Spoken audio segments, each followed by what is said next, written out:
So it just ends abruptly like that. I thought it was going to fade out or do something. I don't know. I'm experimenting with new graphics. But hey, welcome back to Mike Seibert Radio. I am your host, and welcome to the return of the After Hours live stream. It's been a few since I've done one of these late evening one. So if you're not familiar with either my podcast, Mike Seibert Radio, or the Mike Seibert Radio After Hours live stream, I am just gonna sit here and chat with you for a little bit of time. I was gonna say a couple hours. Kind of like one of those things when you go to say something and you catch yourself and your brain just kind of short circuits. Well, that's just kind of what I did there, because I'm like, am I really committing to a couple hours of live streaming? Yeah, probably, but I'm not comfortable admitting it. So it's just one of those things. But I probably actually do have a couple hours worth of material here for you. I've got a jam-packed show. I have, if you follow me on social media, on Twitter, Facebook, or Instagram, you probably saw a stack of boxes that I posted just before I went live here. So I'm going to do a bunch of unboxing. We'll see how far we get. I also have a couple cool announcements I want to make, kind of reveal the next big Mike Seibert Radio podcast panel episode that's coming together very nicely. So I've got some stuff to talk about there. And then to round out the evening, and I am going to do it at the end of the show, I'm going to do a spoiler-free review of the new Ghostbusters Afterlife movie that I think is starting to play Thursday night, but definitely opens in theaters on Friday, November 19th. I got the opportunity to see an advanced screening earlier this week, so I thought I would share with you some of my thoughts. But in terms of, actually, I got this from Michael Andrews. He is like, oh man, let me know when that happens so I know when to tune out. So if you've listened to any of my episodes, you know that I kind of have a weird relationship with reviewing movies and including spoilers. For the first several years of my radio show and my podcast, actually, no, more so the podcast. I don't think I spoiled stuff in the Mike After Dark days. But I always felt to have a discussion about a movie, you need to kind of talk about the spoilers of it. But then I'd gotten so much feedback from folks saying like, hey man, I would really like to listen to your episode on, XYZ, whatever movie you can think of, but I don't want to be spoiled on it because I haven't seen it yet. I remember I rolled into Thanksgiving one year and it's like, oh, I saw you did a podcast about the Terminator. Is it any good? I'm like, no, not really. But you can listen to my podcast on it. Well, I haven't seen the movie. Is it full of spoilers? I was like, yes, it's nothing but spoilers, because we get pretty in depth on the movie, and then it's just kind of like you just kind of see like the interest kind of draining away. So I've messed around with trying to do spoiler-free reviews. I recently did a review of, this was back in August, I did a review of Black Widow, and I put that up as one episode and had a delineated spoiler section and non-spoiler section. And I didn't indicate that in the title. I just put Black Widow review. That perspective kind of backfired on me a little bit because my buddy Aaron, who is doing some road tripping, loaded up the episode, and he's like, yeah, I wanted to wait until I saw the movie before I listened. And I was like, well, there's, it's segmented out. There's a spoiler section and a non-spoiler section. Oh, I didn't know that. And really, why would he know that? Because I didn't really put that in the title. And it's not up to the listener to read through the show notes to say, oh, hey, here's the spoiler portion. Here's the non-spoiler portion. Here's me talking about some other stuff completely unrelated. So then more recently, I did a review episode of Edgar Wright's new movie, Last Night in Soho. And I had a terrific conversation with my old KGRG buddy, Joe Hammerschmidt, who does, he's the resident movie critic, and he does some behind the scenes and on-air stuff over at 98.9 The Bull. Anyway, he and I attended the same press screening, so we thought we would have a podcast conversation about it, and we do. And I did the same thing where it's like, okay, so for this portion of the show, we're only going to talk non-spoilers, because at that point the movie wasn't out. We were like fresh from the press screening, so this was still several days before the movie came out. But then knowing it was he and I who had just seen the movie, I kind of like made a specific stopping point. And then we talked full spoilers and kind of gave our thoughts on the in-depth portion of the movie. And I did something different there. I chopped it in half. I loaded it as two completely separate podcasts and made it very explicit in the title. Last Night in Soho, non-spoiler review. Then a few days later, after the movie came out, I put out another episode and called it Last Night in Soho, full spoiler discussion. So, and judging by the listens that I got, it feels like that was kind of the right approach.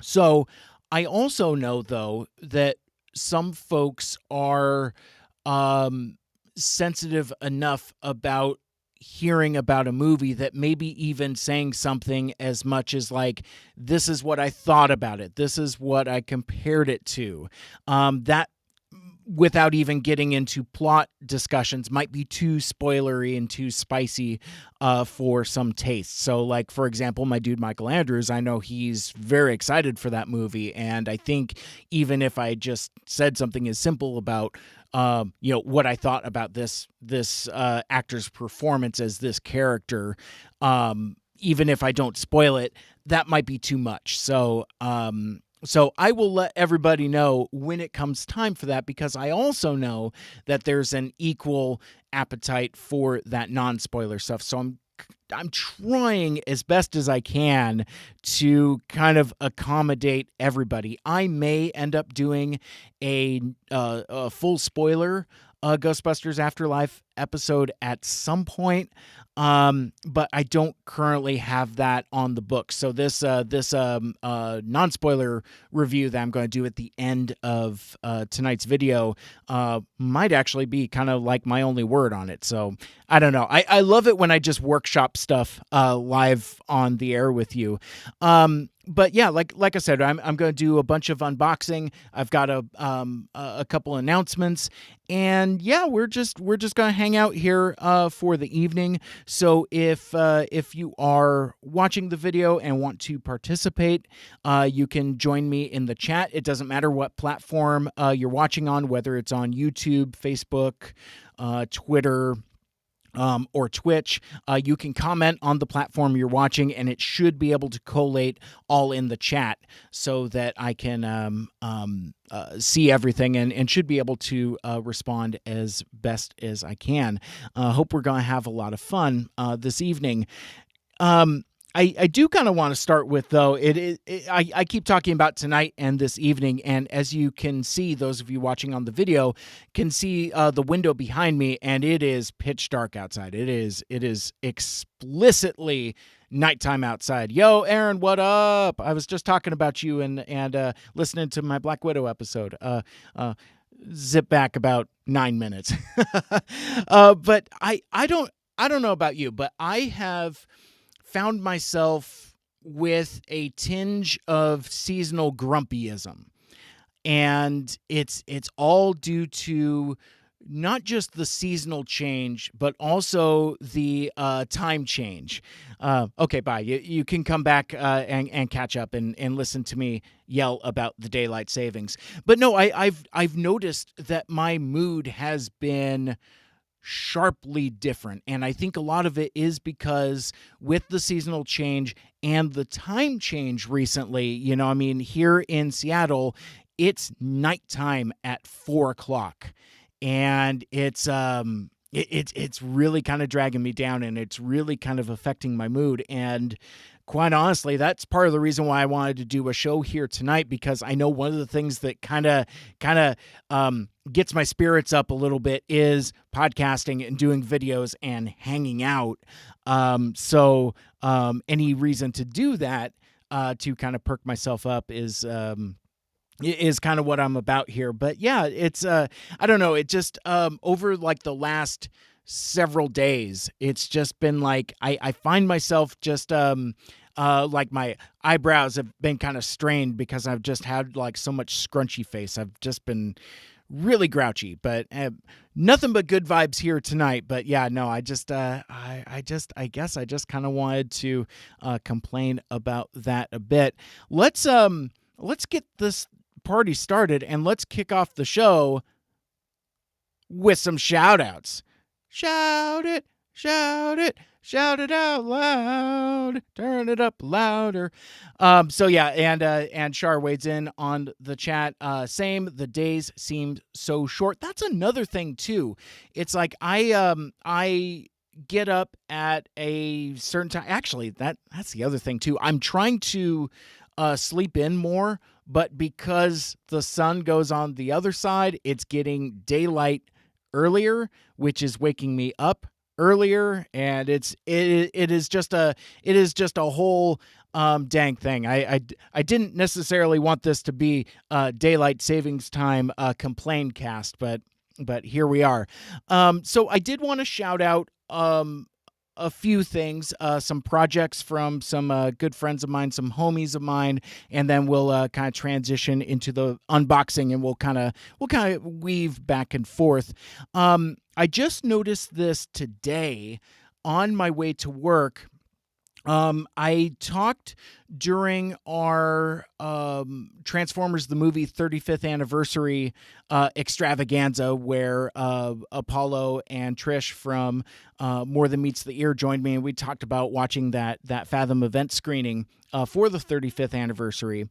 And one of the things that we talked about were the stop motion shorts that that played before Transformers the movie, along with a bunch of other commercials and things like that.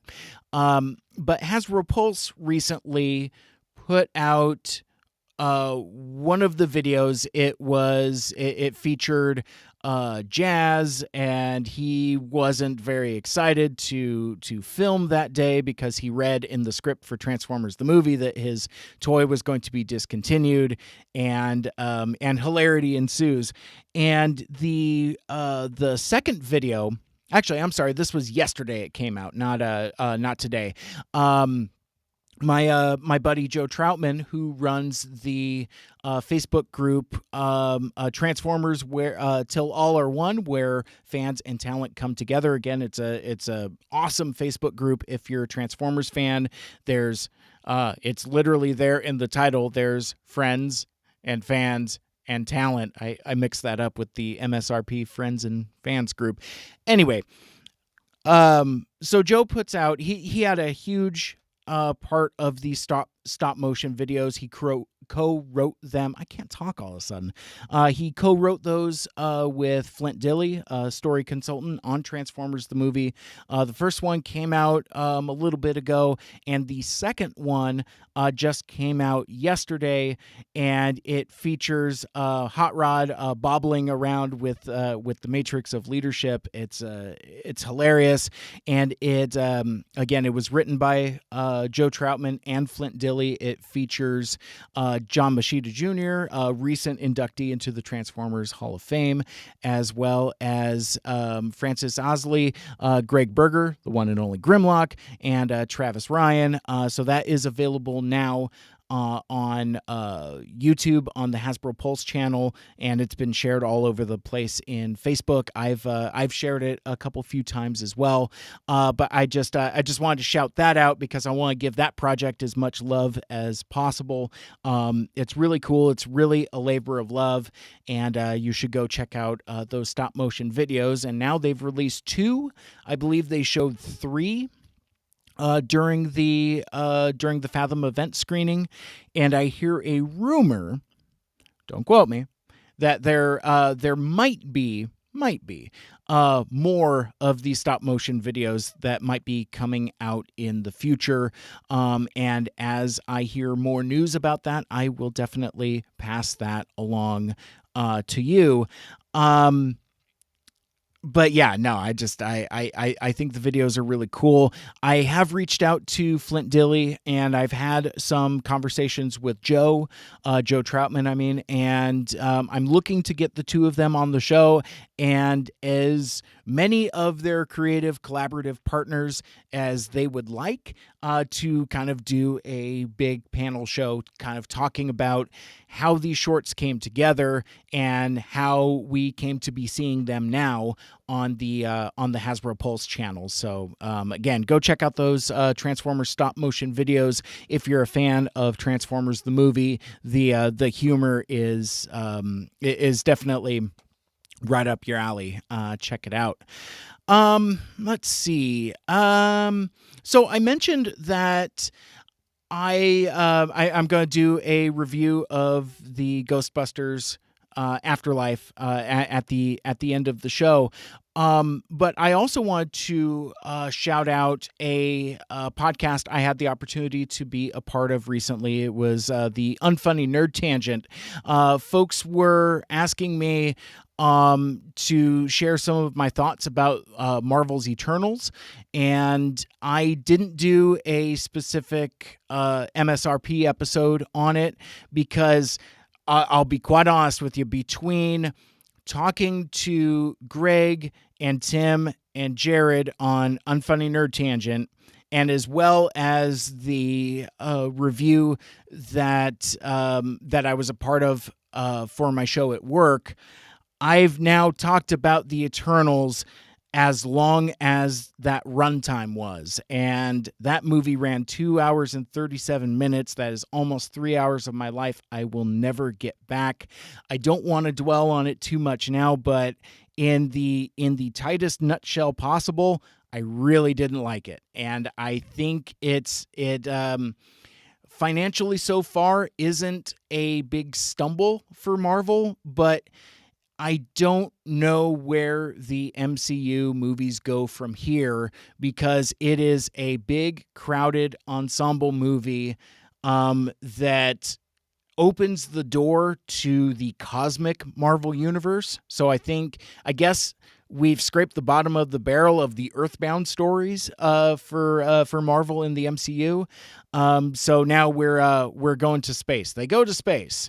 So I don't know. Much like Fast and Furious, once they went to space, I kind of lost interest. So now that Marvel is going to space, I don't really know how much more interest I have in it. It's full of obscure characters that nobody recognizes and that I don't really care about either. So it's unfortunately it's a huge miss for me. But one thing I do want to mention, and I didn't mention this on in any of the other material I've done. So here's your MSRP exclusive hot take on the Eternals. One of the things that cracks me up about whenever one of these comic book movies come out, whether it's Marvel or DC or whatever, but it's mostly the Marvel MCU movies. Whenever one of these movies comes out, suddenly everybody on Twitter is an expert on the source material. So like when I was growing up, nobody was really into Jack Kirby's The Eternals. That's like something like the real super hipsters were into, like the super like intellectual stuff. And as for me, I appreciate Jack Kirby's work as like, the co-creator of most of the Marvel characters that we're familiar with. His stuff in the 60s with Marvel was groundbreaking. We wouldn't have comic book storytelling as a medium the way that we do today without Jack Kirby's contributions and just his reaching influence on the medium of comic books. So I don't in any way want to underscore Jack Kirby's artistic credibility at all. For me, though, the weird stuff, the weird experimental stuff that Jack Kirby was doing in the 70s, like the Fourth World stuff for DC, Dark Side, High Father, New Genesis, Apocalypse, all of that stuff is just way over my head. It's just too bizarre. And basically, when Jack Kirby returned to Marvel to do Eternals, it's basically the same thing, and I don't really have a big appetite for like gods amongst us type of thing, with like these, super hyper cosmic beings. And I know that that's probably like an ignorant take, a bit, but yeah, Kirby stuff past the Silver Age is just too weird and just way too bizarre for me, way above my head. So I have never had any kind of nostalgia for those projects.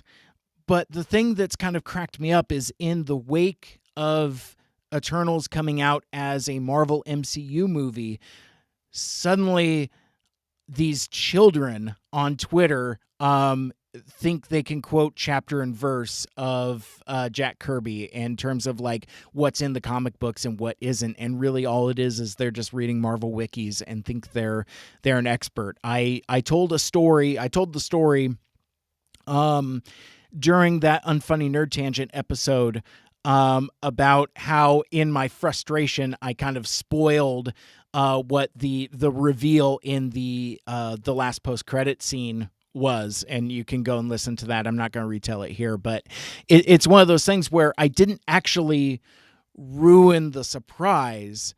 I ruined that person's Googling what that obscure reference meant, because it's not explicitly like, oh, this is this. It's not like that at all. It's a veiled reference to where you would have to do the Googling and the research to figure out what the heck it is that that we were actually talking about there. I've already spent way more time talking about Eternals than I already said I was going to, so I'm just going to go ahead and move on. But anyway, check out unfunnynerdtangent.com. I've shared the episode a number of times. It's always a great time kicking it with Greg and Jared and Tim. So if you wanted to know more in depth what I thought about them Eternals, go check out that episode. And I'll give you another kind of grabby, provocative headline for that. I think I am slowly and accidentally becoming their meaning like Greg and Jared and Tim. I think I'm accidentally becoming their mildly centrist, conservative leaning adjacent friend, because we talked a lot about like the diversity and inclusion in the casting, and to the point where Jared got really frustrated that we were spending so much time talking about it, because I thought that it's an important component of the conversation, and so that was kind of interesting how that conversation went. So anyway, go check out that episode of Unfunny Nerd Tangent on the Eternals. Speaking of my dude Greg, and I am going to be speaking of my dude Greg quite a bit, I also wanted to shout out his Transformers project that he does with Yoshi called Transformers Reanimated just yesterday, or maybe it was today. It doesn't matter, especially if you're watching this video later or listening on a podcast. Anyway, the new the new issue of Transformers Reanimated is out, and actually I am going to dabble in some screen sharing here. Oh yeah, there it is. So there is the cover for issue number 28 of Transformers Reanimated. It is a story called Run, Plod, Run. And one of the things that Greg wanted to point out to me is that if you look in the corner box there with Astrotrain, it has a tribute to Jack Angel, who just recently passed away. He was the voice of Astro Train, Ultra Magnus, Omega Supreme, and tons others. I actually got the opportunity to chat with Jack Angel a little bit back and at TFCon LA back in 2019. Very sweet fellow. I bought his book, and at some point I'll have to see if I can find and reshare the audio that he recorded for me. I had a few of the voice actors record a "You're Listening to Mike Seibert Radio" show liner, and his was especially sweet, and pardon my saying, kind of cute. So, but I'll see if I can dig that audio up later. But anyway, there is the cover. It was done by the one and only Bob Budiansky, who you might know as the guy that basically wrote all of the profiles, personalities, and tech specs for the first couple waves of Transformers, as well as writing not the first batch, because I don't think he was. Anyway, go listen to Transformers University, tfu.info, for when Budiansky started writing. I was about to say it, and then I remembered I didn't know it, so I'm not going to make it up. Anyway, the legendary Bob Budiansky, who folks most know for his writing, but he's also an artist, and Greg and Yoshi commissioned Bob Budiansky to do the cover for this new issue of Transformers Reanimated, and basically it's with issue 28. The action returns to Cybertron, where we are reintroduced to a robot named Plod. He is a rotund Autobot with good intentions, while Elita 1, Impactor, Ultra Magnus, and others work to keep the ever-growing Decepticon threat at bay. Plod stumbles onto Shockwave's secret plans to restore Cybertron to full power and bring his leader, Megatron, back. Does the lethargic Plod have the speed to stop Shockwave's sinister plan? Or will this slow and steady Autobot be the downfall for Impactor and his team? You'll just have to download this month's issue to find out. Excuse me. Oh, that's better. We are grateful this month's cover was masterfully created by one of the greats of Transformers history, Mr. Bob Budiansky, a man who worked on the original Marvel Comics of Transformers at the very beginning, as well as having named most of the characters we all love. So, if you're not familiar with Transformers Reanimated, it is a fan fiction project that is co-written by that's the wrong one. I am having a hard time here. It's like I'm rusty doing all this live stream stuff. But anyway, it's a really cool fan fiction project done by Greg and Yoshi.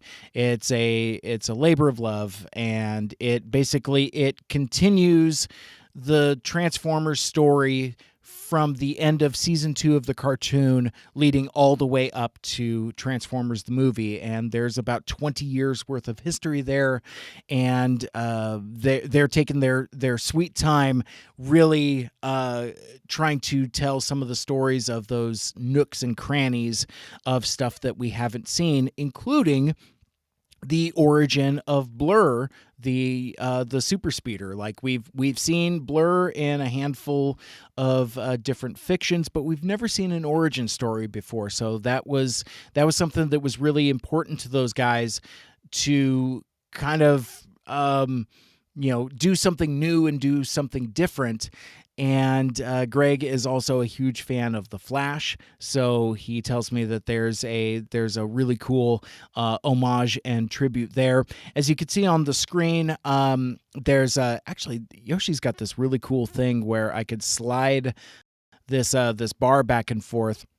Obviously, you can't see it if you're listening on a podcast, but you could see some of the rough pencils compared to the final finished color work there, and it's a really cool piece. It took me a sec. It's like, what's the deal with Fat Blur?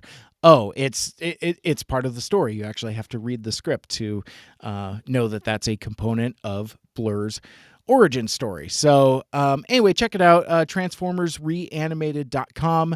Hoping to do some podcast recordings with those dudes at some point. Maybe get the script reading projects back off the ground. Those are logistically complicated because usually there's like a handful of us, and we're all in different parts of the world, different parts of the country, and getting those logistics scheduled can be a little tricky sometimes. And as such, we try to do like a few of them at a time. So it's just a matter of getting things. Getting the stars to align properly for us to resume some of those recordings. But as soon as we start doing that again, I will let you know. And in the meantime, go back and check out transformersreanimated.com as I'm sharing my screen and everybody can see my show notes. Let's see. Aaron in the chat. Bob Fuddy Dudiansky, J.K. Hearts, heart you, Bobby. That's sweet. Okay, so as we move on, I think that's it for shout outs. I did also want to share, though, before we move on to the unboxing, I want to talk about, speaking of boxing, I want to reveal the next Mike Seibert Radio panel podcast announcement. And this since we're hanging out here on the live stream, I thought I would just take advantage, and much like when I announced that Vince DiCola and Kenny Meredith would be my guests on a live stream interview, I ended up doing this whole thing where I was like, oh, hey, I'm doing a live stream and I'm going to do some unboxing to kind of announcement. I didn't necessarily intend to make a production out of announcing what this big panel is, but it's it's an idea I had just when I was out on a morning walk, and I was just like, wait a second, what if I do this show? And then I quickly reached out to several of my friends. Folks were immediately interested, and then it just kind of came down to nailing down some logistics. And so now that some of those logistics have been nailed down, I can make some announcements here while we are hanging out. So I did mention my interview with composer Vince DiCola, who did the score for the Transformers the movie as well as Rocky IV, along with his partner and co-collaborator Kenny Meredith. They together did the scores for the video game Transformers Devastation. That's out now. That's available for a digital download. They also did the score for Angry Birds Transformers, and they've done some other cool stuff that they talked about in the interview that I did with them last week. It's my current episode of the podcast, so wherever you're subscribing to Mike Seibert Radio, if you haven't checked out that yet, go check it out. It's a lot of fun. We chatted for about 45 minutes. I thought we were going to have a little more time, so I felt a little rushed, and unfortunately I didn't get to as many listener questions as I would have liked, but I've hung on to all of those questions, and I'm definitely going to try to see if I can get Vince and Kenny back on for another show where it's just kind of trying to go through some of those questions, because they were terrific, very genuine, very giving in their answers, and it was a lot of fun. It was a real blast chatting with those guys. But one of the reasons why I invited Vince on was to talk about the new director's cut of Rocky IV, which premiered last week. It's called Rocky IV. It's called Rocky IV Rocky versus Drago, the ultimate director's cut. So they had the premiere last week on November 11th. It was a one night only Fathom event screening. Unfortunately, I didn't have the opportunity to go because once you start doing the time zone conversions, and speaking of time and days, and it was 5:00 p.m. my time, and unfortunately, I was at work at 5 p.m., which was a real bummer because there was a half dozen of us at work that were excited to go. Like when the trailer came out back in September and when it was announced back in September, we all looked at each other. It's like, we're going, right? And, once tickets went on sale, I had to deliver the bad news that that's not something that we were able to do. But what I learned is the reason for the weird time, the 5 p.m., is because it was truly a live event. Basically, as Vince shared with us during the interview, he was invited out to the premiere out in Philadelphia. And it was a packed house. And Vince had said that he wasn't sure if he was going to interact with Sylvester Stallone, if he was even going to be there.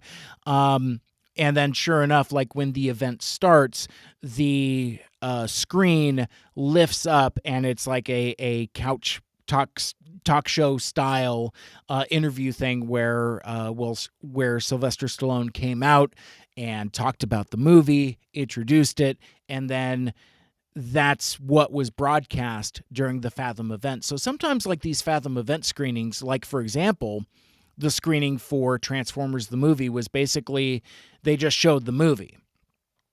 This was kind of more like some of the live events that they do with sports or some other things where instead of tape delaying it, they just play it live and then calculate the local markets for whatever the time was. So it must have been at 8:00 Philly time because that's 5:00 Pacific time. Anyway, so that was the only exhibition of the movie, and as Vince had mentioned, he wasn't sure what the release of the movie was going to be. Now that Fathom event has ended and the movie was screened, we know now that Rocky IV, Rocky versus Drago, the Ultimate Director's Cut, is now available on your video on demand platforms. So that means like Amazon, Apple, Google, Vudu, maybe a few others, maybe through your cable subscriber. I don't really know because I haven't really looked, but there isn't a DVD or Blu-ray. I don't know if there's even rumors of a physical release. So basically it's available on demand. You can rent it, you can buy it. And it's from the couple places I looked, it looks like it's about $3.99 to rent and $14.99 to buy. So, and I would imagine depending upon which platform you use, those prices might vary by $1 or $2. But anyhow, so the movie is now available. And incidentally, to coincide with that release, Vince DiCola's score, he put out I don't want to call it an album. I still don't know what to call it. I guess I'll call it an EP. He put out a release called Rocky IV, the Symphonic Rock Suite, that Vince talked about extensively during the interview for a music festival in Spain that he did back in 2019. And now they've released through Note for Note Music the recording of that piece of his score for Rocky IV. and it's pretty incredible. You can get it on CD. It's limited to 50 copies. I don't know how many are left, but you can also get it as a digital download. And when you order it, you instantly get the digital download. I was shocked by how quick I got mine. It's like, as soon as the order had processed, I already got my download, and it's pretty cool because it's a combination of full symphony orchestra, but also with a rock band. So it's kind of a medley of sorts of kind of some of Vince's best known cues from the score from Rocky IV. So there's a lot of training montage in there as well as some of the others. But anyway, so you could go check that out. I'll toss a link in the show notes. All of that is to say is that I was walking around. I was actually listening to that Rocky IV score, and I thought to myself, I was like, wait a sec. Isn't it time to do a Rocky IV cast? Because I know a lot of my friends have a lot of affection for Rocky IV. A lot of friends have affection for the Rocky series. And it's interesting how the Venn diagram of fans of Transformers and Transformers the movie specifically and Rocky IV kind of overlap because, as folks might know, Vince DiCola got the job for scoring Transformers the movie on the strength of his work for Rocky IV. So, in a sense, without Rocky IV, you don't get Transformers the movie. At least musically. I mean, the movie would have happened one way or the other, but for me at least, it would have been a significantly different experience because, as I shared with Vince and Kenny as well, it's that music that crystallizes, I think, what is so special about that movie for me. A lot of it is the songs in there as well, but it's also that incredible iconic score from Vince DiCola. If it had different music, I don't know how or if Transformers the movie would have resonated with me as much as it does. So anyway, I'm listening to this and I was like, you know what? I should do a podcast about Rocky IV. So I start reaching out to my various friends, and then there's a little bit of legislation with regards to the director's cut. And I'll share with you now that even now, after I've shared with you where all that's available, I have not watched the director's cut of Rocky IV. And the reviews that I've heard of it are very mixed. Unnecessary at best and downright bad at worst. Me and my friends will judge for ourselves because, I'm not going to say without watching it. But what I did learn, though, and I could share this with you, I found through some of my sleuthing, when I was talking to Vince and Kenny, we were speculating about whether his music would be included, Vince DiCola's, I mean. And his manager, Peter, had found out that it was. But what I didn't know is I had gotten hung up on one of the advertisements for the Rocky IV director's cut, saying that it included 40 minutes of never seen before footage or new footage or however it was phrased. I just assumed that would be incorporated into the existing runtime. So Rocky IV is notoriously short. It's 91 minutes. It's only 5 minutes longer than Transformers the movie, and 60% of it is montage. But it's so I thought, going to pad the runtime, and Stallone had talked about how he was how the tone of the theatrical cut of Rocky IV didn't quite sit right with him as it compared to the others in the series. So during the pandemic, Stallone sat down and recut Rocky IV with all this new footage, fixed some of the fights with other footage that he already had. It isn't a George Lucas thing where he's like, using computer trickery. He's just finding different angles and other unused footage to recut the movie. And from what I've heard, from what I've understand, is that it's quite different in tone. But the thing that it's not, though, is longer. The director's cut of Rocky IV runs 93 minutes. So it's only 2 minutes longer than the original cut of Rocky IV, which I find increasingly fascinating. But then if you think about it, one of the first things that came out, and this actually kind of made the headlines back in September when Stallone was announcing that he was going to recut Rocky IV, is that he was going to take out Paulie's robot. And, being a fan of robots myself, and actually kind of liking the I don't know if it's whimsy, but the levity. Levity is the word I'm looking for. But the levity that kind of brings to Rocky IV with this goofy 1986 robot, 1985 robot bopping around. I don't know. As a kid, I always thought that cracked me up. But anyway, so that was one of the things that was going to be removed. So if you take out all of the robot stuff, which you don't realize how much that robot is in that movie until you sit down and watch it.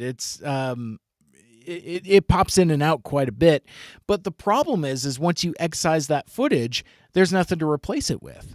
So basically this 40 minutes of footage, not to say that there's 40 minutes of robot, but when you take all of the Paulie stuff out,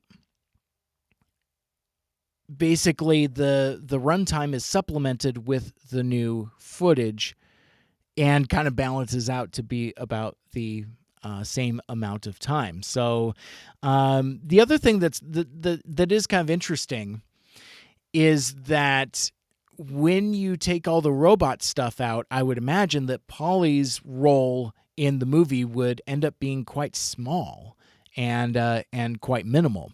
It's my understanding that like the fights are a little longer. There's the beginning is almost like completely different and is extended.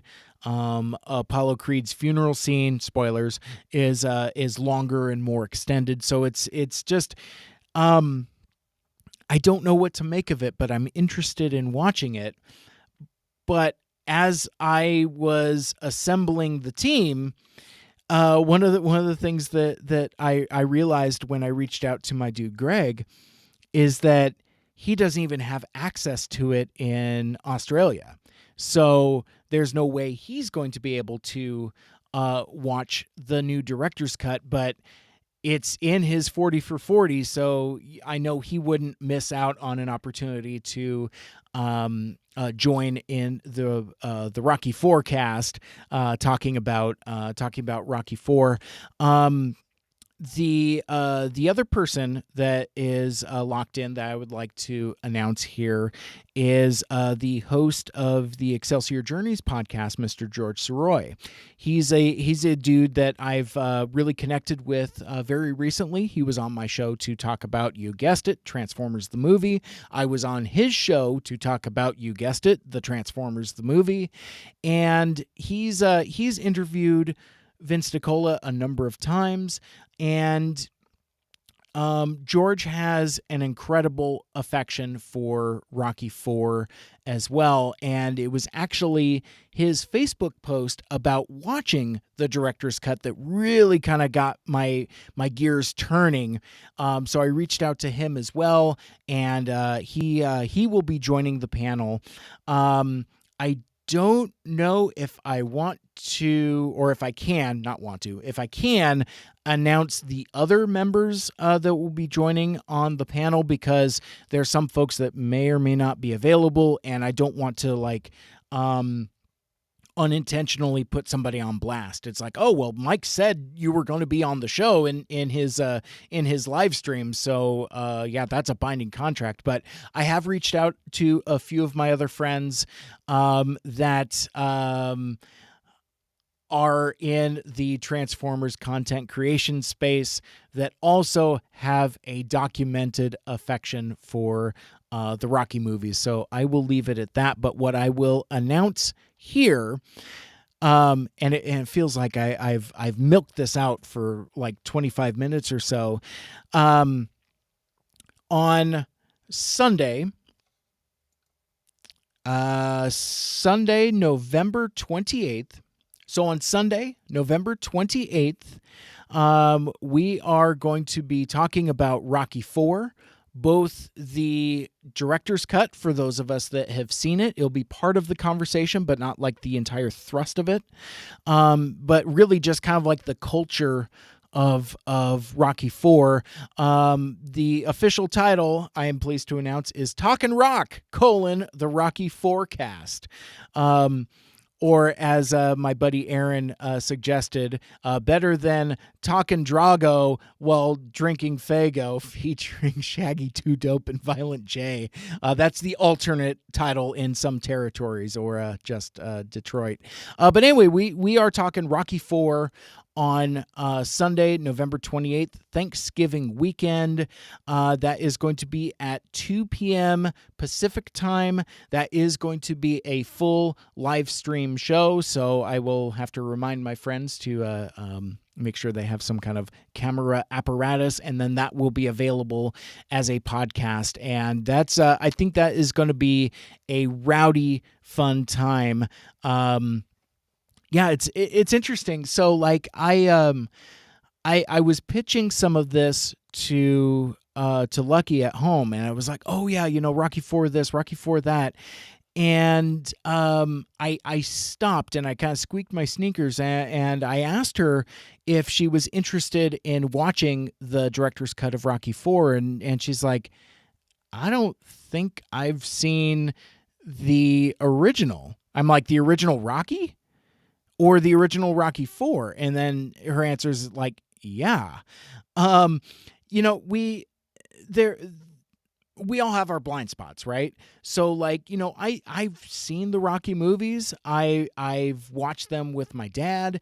I haven't really, and it didn't even occur to me that I've not really revisited them since I've been married. So it's one of those things where it's like, oh my gosh, this is actually kind of like a huge blind spot that I didn't even realize. So I actually have, coming from Amazon, a Rocky box set that has 1 through 6. So it's Rocky through Rocky Balboa. I've already got Creed on Blu-ray, and also I guess I'll confess this here, I haven't seen Creed 2. I haven't actually watched Creed 2 yet, but so. Anyway, so I am thinking the week of Thanksgiving, Lucky and I are going to sit down and we're going to watch ourselves some Rocky. And then on that Sunday, the 28th, I will get together with Greg from the Unfunny Nerd Tangent and the co-creator of Transformers Reanimated, along with George Soroy, the host of the Excelsior Journeys podcast, as well as some other friends that I will announce when things get more solidified and confirmed. And we're going to talk some Rocky IV. So that is this evening's huge announcement. And I just went back to the chat. My dude Aaron, the co-host of the Autopod Decepticast. I shouldn't read comments while I'm trying to announce something, but Aaron puts it out there. He's like, I want to be there. Put me on blast, LOL. and follows up with drinking mead while watching Creed. So with arms wide open. So anyway, so yeah, I have reached out to the APDC guys. I know Caleb was very interested. I don't know if he's available. I know Ryan is very interested. I don't know if he's available. I know Aaron is very interested, but I don't know if he's available. But regardless, the show will be happening on Sunday the 28th, 2 p.m. Pacific time. Be there and be square, and we'll be drinking mead while watching Creed. Actually, that falls apart. That doesn't even make sense. Moving on. I think it is time for us to do some unboxing, because like I mentioned earlier, like literally an hour ago, I have a stack of boxes and I have some stuff I would like to share with you. So I am going to take a quick hit of my water, and then yeah, we'll take a look at the goods.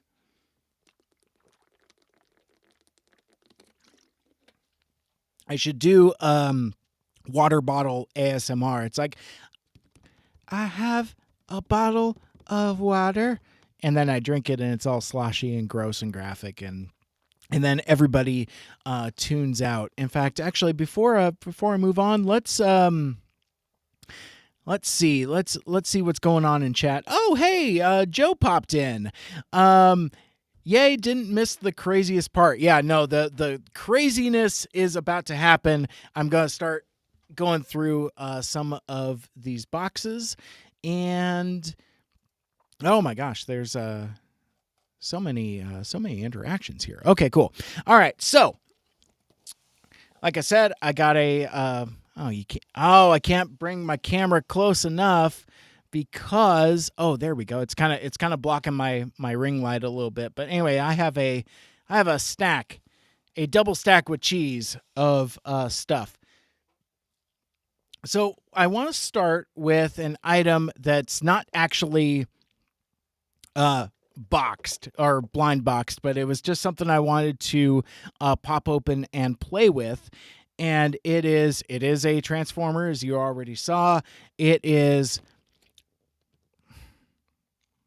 Where's the camera? Oh, there it is. There we go. Netflix Soundwave. So this is from the War for Cybertron line. This is the Walmart exclusive Soundwave figure. He is a retool of the War for Cybertron Siege version, and he comes with a couple cassettes. I haven't even popped the tape on this guy yet.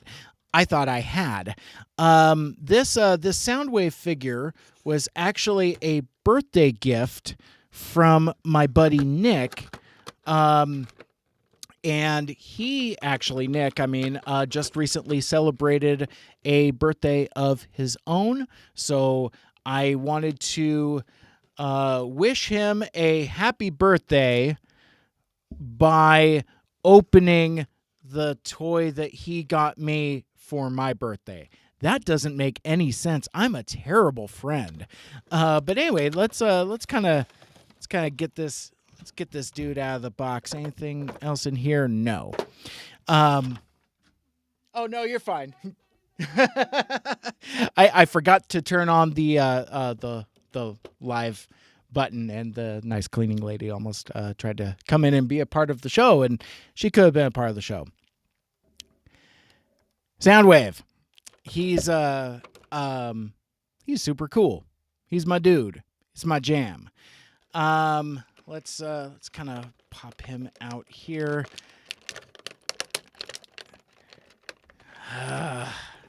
These guys are so tight in the bubbles. So let me do some more of this as he tries to come out of the bubble here. I'm getting into some of this stuff here because I heard somebody liked the video I did last week with what was it? Coronation Starscream. And folks seem to enjoy my just wrestling with packaging live on the live stream. So anyway, so here's a Soundwave. He turns into a tape deck, a proper tape deck, and presumably a lamppost. As you can see here, he's got some nice light piping that kind of makes his eyes light up. I'm not going to convert him into tape deck mode because it has. Well, let me check here. Stand by, because I moved all the boxes around. Well, it only has 19 steps, but I don't know what those 19 steps are, and I can't seem to find the book. And so instead, I'm just going to kind of play with him a little bit. It looks like he's got some pretty good articulation. His arms move pretty well. He has some waist swivel there. And yeah, no, he seems pretty posable as an action figure. So, and check this out. This is dope. So, his little chest window does open up so that you can put in his cassettes. He does have he does have both. Oh yeah, so it's like Laserbeak eject. And it ejected. That's pretty cool. Anyway, so you got a Ravage cassette, and where did it go? Somewhere off camera. Anyway, so there's a Laserbeak also, and you can hopefully the cassette fits nicely in his chest. It does, and that's pretty cool. Yeah, this figure is pretty nice. I mean, I like how he looks, and I'm trying to think of other like toy review jargon to mention here, and I'm kind of coming up short. Yeah, no, it's a very solid figure. He's going to look great on my desk, and I thank Nick very much for picking him up for me. Oh, this is neat. Look at this. So I don't know if you can see it on camera there, but he has molded into his hand the a little index finger, so that theoretically, if I can bend this the right way, he should be able to. What's going on here? His arm isn't doing what I want it to do. I'm trying to move his arm. Well, I don't think that's the best version of it. But anyway, so that he can actually touch his own eject button. And that's not a euphemism. As Joe pointed out in the chat, wild timing. Cleaning lady just came in too, as he's over at his radio station, 98.9 The Bull. So yeah, that is weird. I wonder if the cleaning people keep similar schedules. But anyway, I should put a sign on the door or something. That's entirely my fault. So anyway, there's Soundwave, and yeah, no, he's really cool. Unfortunately, I don't really have a whole lot more to say about it, because unlike with Starscream from last week, I don't have like some extra bits to mess with him. But yeah, no, solid figure. I really like it. Now set him off to the side, and we'll move on. I just received this box today, and it's from the Hasbro Pulse. Okay, very good. So I'm gonna pull this box out a bit. See, there we go. It is so weird. So when you do stuff on camera, be aware of where you put the camera and what your spatial space is, because I'm not very good at this. But anyway, keep an eye on the size of this box. It's going to come into play later when we do a little bit of messing around with scale, because Soundwave is the first Transformer we saw, but he's not going to be the last. So this I have not opened, so I'm going to crack this guy open for you here right now, and we're going to see what's in the box. I will also note that I have not shown on camera the box that actually kind of inspired me to do this whole unboxing thing. This is just kind of like extra stuff. So anyway, let me get this guy unboxed here. Probably should have cut more of the tape. Okay. So there we go. Okay. So box is open. And inside the box, we have some air bubbles and oh hell no. Oh hell no. It's a little grumpy Sharkticon. Look at this little dude. So this is Transformers Studio Series 1986, number 8. The little Sharkticon, his name is Nah, so I call him Oh Hell Nah.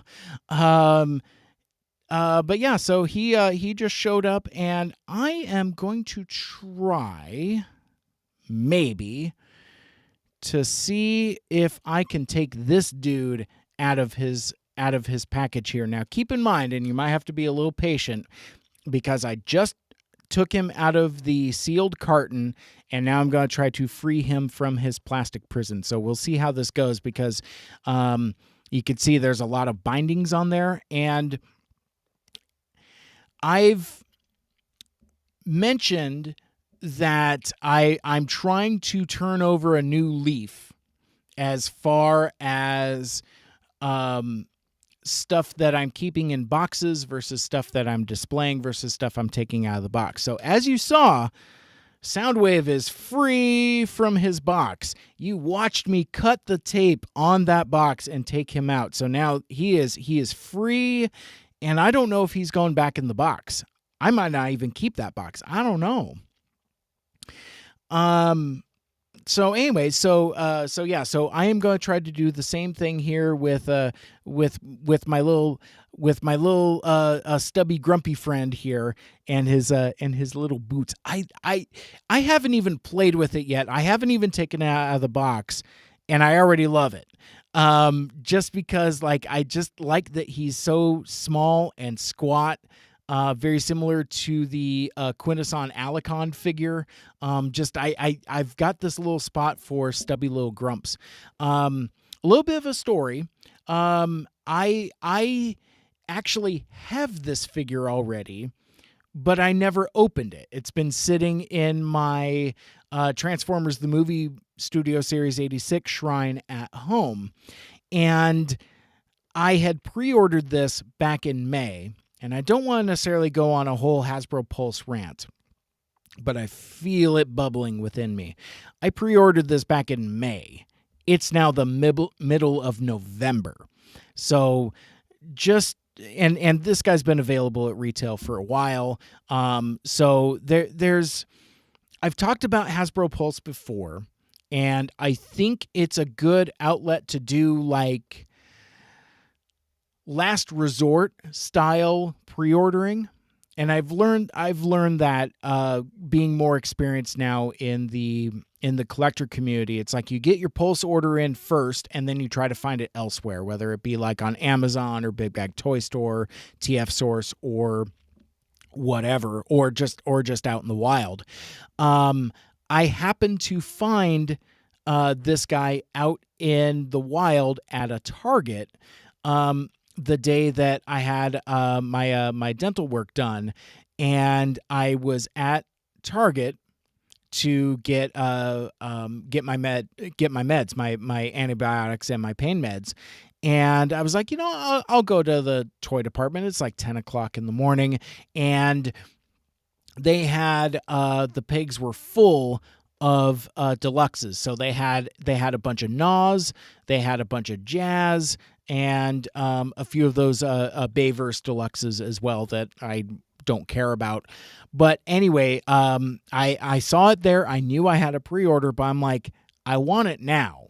So I bought it and then proceeded to put it on a shelf and not open it for 2 months. Fast forward to me not canceling my pre-order, and then right about the time that my buddy Aaron is asking if his Sharky has shipped, because I ordered one for him as well, I saw that mine had also shipped. I was like, whoops.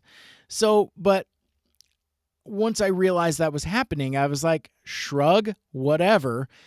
Now I've got an extra. I mean, it's a troop builder figure anyway. I don't know what I'm going to do with a second Sharkticon, but but since he's such a fun figure, I'm cool with having two. So anyway, without any further ado, let's snip some tape and see what let's see what we can do here. And if you are just joining us here on the live stream, I'm not a toy reviewer. I'm not a YouTuber. I'm just some knucklehead with a pair of scissors. So and folks seem to kind of liked that weird off the cuff insight. So expect more of that. So anyway, so I've snipped the tape. So this is no longer a mint in box sealed figure. Let's flip this guy open and get him. Actually, you know what? Hang on. Let me stuff this dude back in. I do have a complaint. That's what I was going to get into. So I mentioned that I'm turning over a new leaf, that I'm they're toys. They're meant to be played with, displayed, whatever. They're not necessarily supposed to live in the box.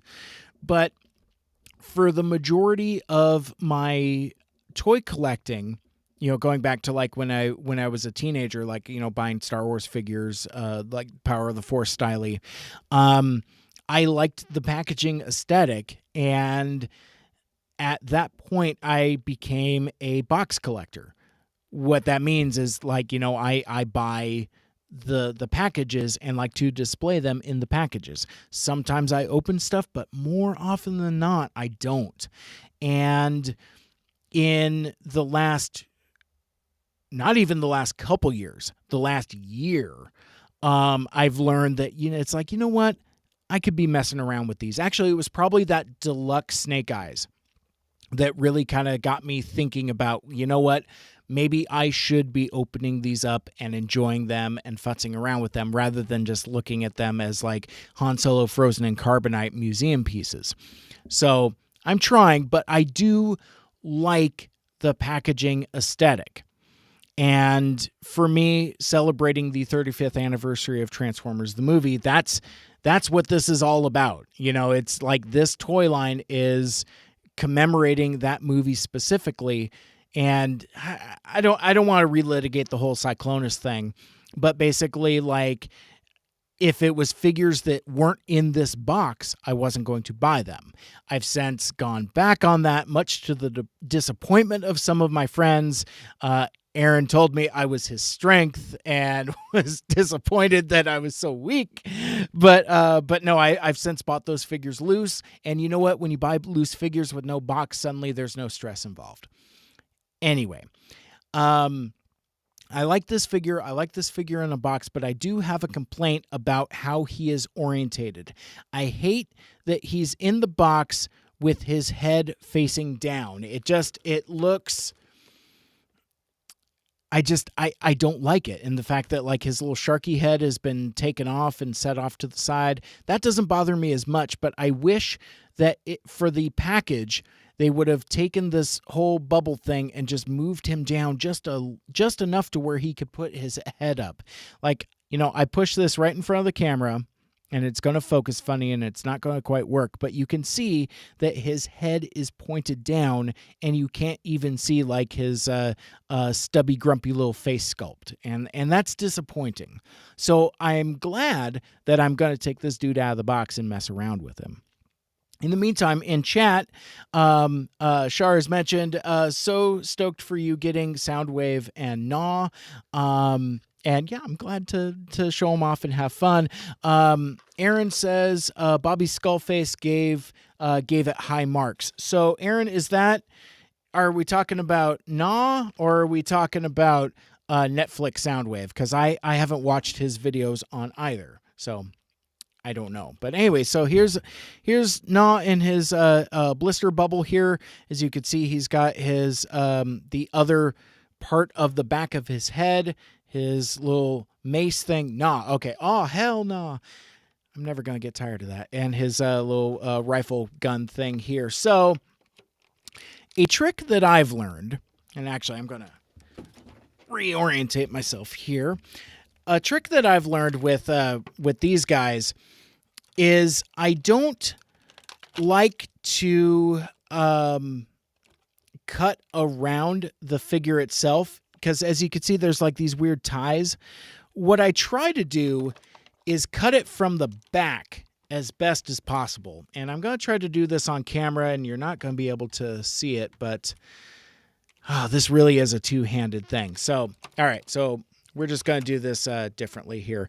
Since he does have a little bit of a gap, like between his legs here, he's got a little thigh gap. I'm going to snip that right there. And he's got enough of a gap here around his shoulders, so I'll cut that. And that might be just enough to free him. No, it is not, because he's still bound by his hands. So I'm not going to be able to do this on camera very well, but what I do is I kind of grab an end and kind of pull it and stretch it. And then it's going to drop. That's all right. Uh-oh, what happened? Oh, that's funny. I said it was going to drop. It dropped right on the keyboard and killed the camera. Okay, so now his other hand is free.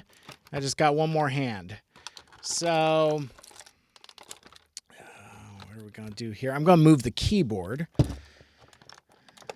And then same thing, I'm going to take the little plastic tab here, kind of give that a stretch and pull on it. Do an ASMR packaging, and we're going to give that a snip. That's going to drop. It's not the way to play with a sophisticated action figure. Shit. There's just so much here. All right, so the figure is free. Not that you could see it, but all right, so I still got this thing. Okay. So you could just look at this while I'm trying to do this. I really want to get this guy completely freed. And I don't know. Talk amongst yourselves. So yeah, so Bobby Skullface likes the gnaw. Well, that's good, because I'm really liking what I'm seeing. So Aaron, did you get yours? Do you have your gnaw yet? And if so, I'm kind of curious what your spoiler-free thoughts might be. Spoiler-free? What am I talking about? Anyway, what do you think of that the stubby little grump? While I'm trying to, guys, I didn't think this out very well. What I should have done, and maybe I'll do this next time, because I was really kind of surprised that Soundwave kind of gave up the booty so easily, to where he just kind of came out of the bubble there with no plastic ties. This dude's nothing but plastic ties. So what I should have done, can't stay out of my own way. What I should have done is opened him up, freed all the ties, and then put him back in the box, and then unboxed it here for you. Again, I'm still workshopping stuff on the air. All right, so I give up. I'm not gonna worry about taking out his rifle, his shark fin, or his little mace thing.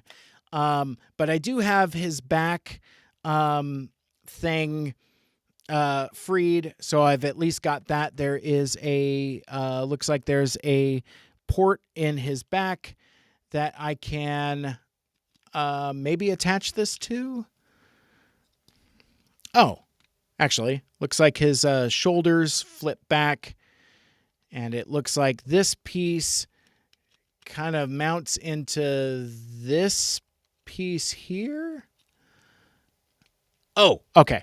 So there's a slot here and a opposite slot there, and that kind of slides that away. It slides onto his shoulders, and then yeah, so then it just kind of drops like that. I don't think I have it quite orientated correctly quite yet because they're still his shoulders are up a little too high. Nathan over in the chat, I like Nah. And then, yeah, he just let me know that the piece slides in. But yeah, man. So there he is. There is a stubby little Sharkticon. I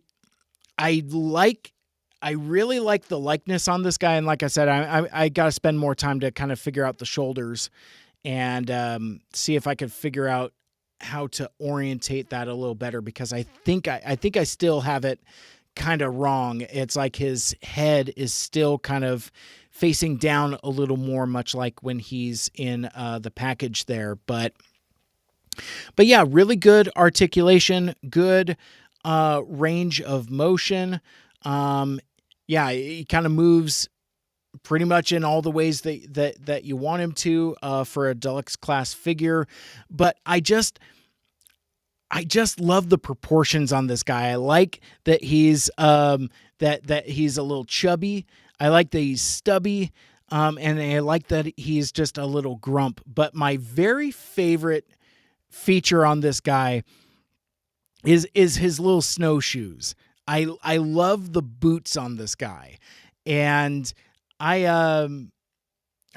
think it really captures the likeness very well. But these boots are just downright adorable, and I think, yeah, dude, this guy's a lot of fun, and I think I can understand why folks are troop building him, and I can also appreciate why folks are so enthusiastic about it, because he is a neat little figure. Again, a stubby little grump, just like his buddy, the Quintesson Alicon. So I think this is a really good compliment to that. But yeah, I mean, so like my only knock on it is that, yeah, I wish that in the packaging they had found a way to make the figure sit a little lower, so that his head can sit up. But then again, maybe that's as far as his head goes. I don't know. Like I said, I need to maybe spend a little more time with him, kind of futzing with him, and yeah, just see if there's a little more head extension there. Because yeah, I mean, at this first blush, while I do love the head sculpt, I love the face sculpt.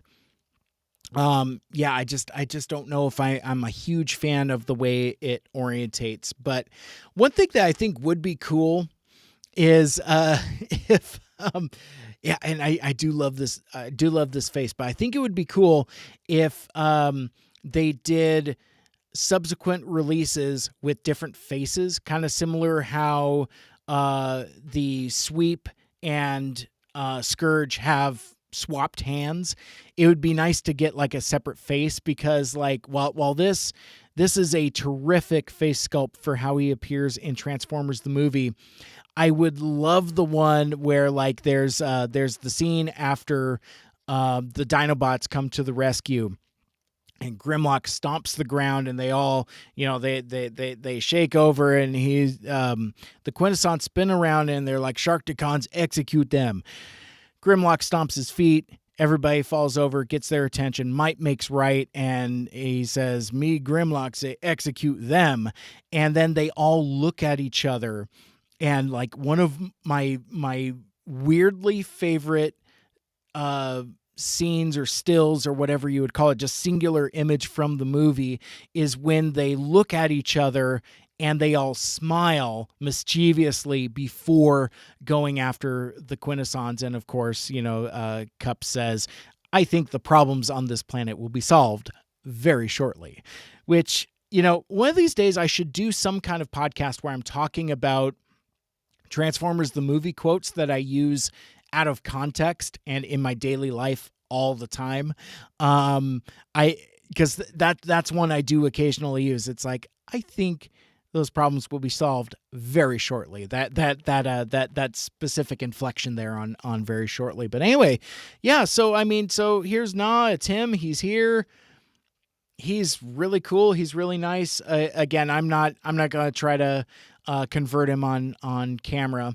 But yeah, no, he's really neat. So I'm gonna set this dude off to the side. I'm gonna set his one last thing, the box. One thing that I do really like and appreciate, and obviously this is a holdover from the Studio Series proper that started with the Bayverse figures, but the these backdrops that come with the Studio Series figures, I think that that's a really nice touch. And as a fan and collector of the Transformers the movie stuff, I really, really appreciate it. So this is like yet another piece of the Sharkticon pit. I don't know how it compares to the backdrops that come with Grimlock and with Slug, and with the Quintesson Pit of Judgment. I wonder if you could take all of these backdrops together and make them like a super diorama. But anyhow, I think that's just I think that's a really nice touch, and I think that's something that's really, really cool. So anyway, so there's some Gnaw for you. I'll set him off to the side. I'll clean up these ties later. And yeah, so and his tray, we'll set that off to the side. There was something I did want to share. Give me just a sec here to find it. Speaking of Sharkticon and Gnaw, I think folks have been seeing this kind of making the rounds on social media, but I wanted to share it here. Chrome tab. Oh, where is it? There we go. Okay. So I wanted to share this. This has kind of been making the rounds. This is from a fan artist named Carlos Mangana, and he did a Gnaw where he's his shark stuff is basically like a winter jacket, and what really struck me about it is his use of the boots. And again, it really is my favorite feature of the figure, is just his little dumpy stumpy blue boots that complete the ensemble there. But yeah, while you're at it, throw Carlos a follow. His stuff is really good and really awesome. But yeah, I really enjoyed this depiction of Gnaw that he did there. Let's see, Aaron, Gnaw is received. Thank you. I have not taken out any of my Studio Series 86 figures out of the packaging yet. Man, you're really channeling that Mike Cyber energy there. That's something else. Anyway, so let's move on to. I know what I've got. I'm looking at the stack here, and let's. I'm going to come back to no. You know what? I'm not going to make you wait, because I think my dude Aaron is still hanging out, and I don't see Michael Andrews lurking in the in the comments, so I don't know if he's with us this evening. But I want to share with you a box. I have a box, and this particular box. Trying to get it here on camera. Now, if I was smart, Michael Andrews is lurking. Okay, well, again, I will let you know when I start talking about the Ghostbusters, so you can tap out. But I received a box. Probably almost like a week or so ago now, and I snapped a picture of it, and I'm in a group text with my friends Michael Andrews and Aaron from Autopod Decepticast. just totally doxing and giving away my secrets here. But anyway, I took a picture of this box and I'm like, what could it be? And they were speculating, and it was some good conversation. But the thing that I shared with them, and I didn't think to share with you out on my social medias, the item in this box is baby's first third-party figure.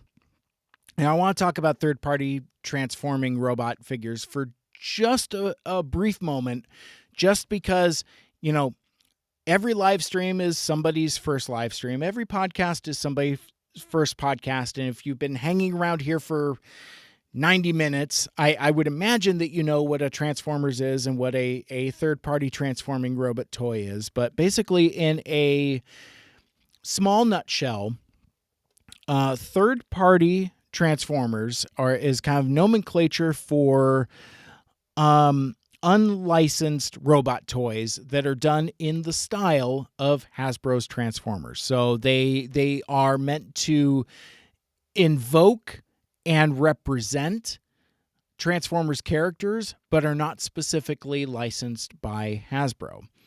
Now, the story of third party is deep and long, and this isn't necessarily the right place for that, the right kind of context. But what I will say, and they actually kind of covered this on the most recent episode of the Triple Takeover podcast.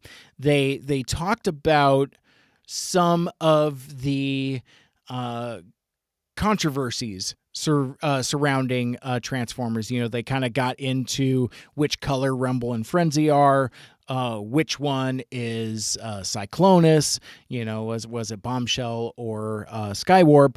But one of the other things they touched on briefly was third party and whether it's good for Hasbro or not. And I won't be litigating that here.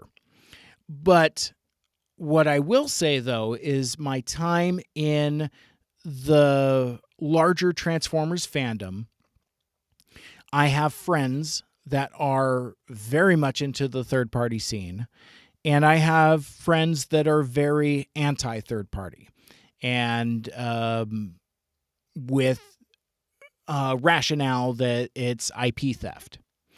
And for me, at least, up until now, and actually still now, I haven't really had a dog in the fight, or really any skin in the game, I guess, is probably a more appropriate way of putting it, because I don't really buy a whole lot of toys, and I hadn't up until this last year. I mean, it's literally within like the last year that I've only started buying toys more.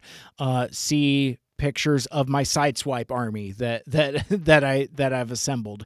See also my Studio Series 86. I think in a lot of ways, it is the Studio Series 86 stuff that really kind of accelerated my contemporary toy collecting. Prior to that, when I kind of got more into the fandom, the first thing I really got into was alternators. And, since they were old and cheap and kind of out of vogue, it seemed like a really good starter collection for me. And I've since completed that collection. I have not moved into Binaltech or any of the other variations of that yet. I'm just content to have my complete set of regular retail alternators so far. And through it all, since I don't buy so much, it's not that I have a specific philosophical stance on third party. I don't know why I'm dancing around this so much, but for me, the difference between being a third party collector and not is your appetite for premium format figures at a premium price point. And for me, bottom line, full stop, where it comes down to is price point. I currently don't have the appetite for figures that retail over $100, let alone several $100. And I have friends that have spent several $100s on an individual figure. Not calling anybody out because again, collecting, much like anything else, is a particular passion, and nobody can tell you how to do your hobby. There's a lot of gatekeeping in Transformers fandom, and especially in Transformers collecting, and I think that's where some of the third-party stuff kind of comes in as well. But for me, it is black and white, but not for the reasons that you would think. My reasonings are based upon price point. I can't afford to play around in those waters. And so let me bring this all back around to where this figure comes from and kind of what this figure is before I reveal it. There have been figures that I have been interested in and that were closer to a lower price point. And I told myself if I ever found them, I guess, for a reasonable price, I would get it. It's a figure I've been looking for a while, casually. But it's also a figure that's only gone up in price. So, I got a screaming deal on it. I'll talk about that in a sec, but I don't think I can make you wait anymore because I spent like 10 minutes talking about the philosophy of third party. And I don't think even then I explained it very well. But basically, third party is premium format, unlicensed Transformers figures. They're generally very expensive, but are also very premium. But also being very premium doesn't always guarantee that they're also super good. It just guarantees that they're super expensive. Sorry, not sorry. Anyway, so I got this box, and I'm going to go through this whole unboxing here. Yes. Now let's talk about this outer wrap. I'd say plastic, mother of pearl. I am going to talk about the packaging, Michael Andrews, tormenting me, picking on me for stuff. But I do want to talk about this packaging because it's a plastic wrap that's taped all the way around. So that's kind of a component of what we're dealing with here. So I'm going to get my scissors. I'm going to start making some cuts. And we're gonna bust this fool open and see what's going on in here. And in doing so, I want to do some comparing and contrasting with shipping and packaging. Not the robots that kiss kind of shipping. That's something else entirely. I'm gonna have to stand up for this. Okay, so I'll do some cutting and more cutting. And of course, I have to keep in mind where my microphone is. I don't know how YouTubers do all this. Well, first of all, they don't get as granular as I am here, but I don't know. This has got to be doing something for somebody. I have no idea. Okay, so we'll snip this. We'll do some snippings here. And as I pull away the wrap, you could see that the I almost gave away what it was. Oh no! You can see a little bit of a logo there. This is all going bad for me. So as I pull this away, it's a full plastic wrap that was wrapped all the way. I don't know if it's a bag or a wrap or whatever, but it was wrapped in around the entirety of the box and was taped around it to protect it, presumably on its journey from China or wherever it came from. Drop my scissors. So within that, you also have a box that is encased entirely in bubble wrap that's also taped. So we'll free that. There's a binding of tape here. Let's give that a snip, and we could peel away some of the bubble wrap here. So there's one on the other side, and I think, as you can already see, there's these plastic corners. And again, I'm really trying to not show the logo too, because like once I show it, you'll know exactly what it is. Anyway, there's these plastic reinforcement corners on these boxes. Corners of the boxes.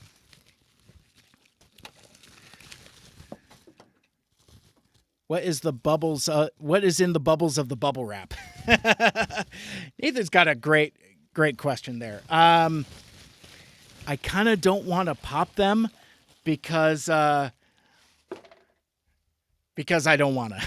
So anyway, so there's the cardboard box, and then we're gonna snip this from the bottom, and then finally we will see what was so dang enticing to Mike Seibert to get him to wade into the filthy waters of counterfeit Transformers and buying third-party figures. I think I have a third-party figure now that I think about it, but it was a gift. Actually, yeah, Nick gave me a Galvatron figure. Anyway, so I got the... I'll talk about that later. Anyway, because I got the drum roll. Aaron's giving us the drum roll in the chat. We're going to push this guy out, and we're going to see what it is. I already know what it is, but you're going to find out here. Oh, I see a flash of red. And it is not Optimus Prime. This is the Transform Element TE01 OP Leader Metal Deformation. Deformation? I don't know. Anyway, so this is the Transform Element, not Optimus Prime figure. So I'm going to pop this guy open in just a sec, and we'll see what's going on there. Yes, I got it! Exclamation point. So the thing I was trying to avoid showing you is, as I was taking it out of the package, it says it on the side. And yes, Aaron, you should have known, because of any third-party figure that I've talked about over the last several years, it comes back to this dude here. So let's take a look at him. And then as we do that, I will explain why I got this figure, and yeah, we'll chat about it. So anyway, so looking on the outside of the box, you can see it's you're not a dum-dum. I'm just very basic, and my appetites are weirdly specific. But anyway, on the outside of the package here, you could see it's a mix of gloss and matte. I have no idea who does the box art here. Since it is a third-party unlicensed figure, I'm probably going to say it's stolen from somewhere, so I don't know. But then again, it's actually it's a depiction of the actual figure, so maybe it is something that they commissioned. Now, I do a little bit of swimming in the third-party waters. I don't know if that's the right thing. Like, I know a thing or two about a thing or two just from keeping up, like, on news sites. So I know about the scene, even though I'm not specifically participating in the scene, if that makes any kind of sense. Like I said, a lot of this stuff is kind of done by price point. I'll tell that story in a sec. But while we're here, let's just kind of give the box a spin around day in court. Got a side there. You got the back of the box, and this figure is just what it is. It just, on the back of it says Laser Cannon Energy Tomahawk, and it has a picture of the figure And then it has a picture of the figure as a truck. So again, it's not Optimus Prime. It is TE01OP Leader. I don't know. There's a bottom, has nothing there. And then on the top, another depiction of the figure in his robot mode. So let's take a look at this guy. Oh, that's interesting. I just now noticed that tape is just kind of... Is there a broken toy in here? I'm going to be really upset if there's a broken toy in here, because like this tape is just kind of floating here. So while I'm popping this open, I guess let me tell you the story of... No, I'll tell it on the other side. Let's look at the figure first, and then I'll tell you the story about how I came to acquire this guy. So first of all, you get like a giant block of not environmentally friendly. Yes, that's my understanding, Nathan, that it's supposed to be in new condition. So we'll see what happens when we get it on the other side. But anyway, so it has a very environmentally not friendly styrofoam that just kind of comes out. We'll set the box off to the side, and within that we have a booklet that has a picture of the artist rendition of the figure, and on the back a picture of the figure in both modes. Now, I thought I had heard that this figure didn't have instructions, but as I'm flipping through this book, it looks like there are instructions. What I don't know is how helpful they are. So I would imagine that I will be hitting up several different YouTube videos to help me transform this thing. You notice now that I'm talking about an unlicensed third-party figure, that I'm going to transform this figure, whereas I'm going to not convert these. I don't want to get into the vocabulary of it, but it does crack me up though, because like basically if you use transform for Transformers, it kind of weakens the brand in some way that has been explained to me a couple times, but I seem to not be able to remember. But anyway, we'll come back to that. So you have a stamped Transform Element logo there. I don't know a lot about... that's where I was going earlier. So Transform Element has done a couple figures. This is their Not Optimus Prime figure.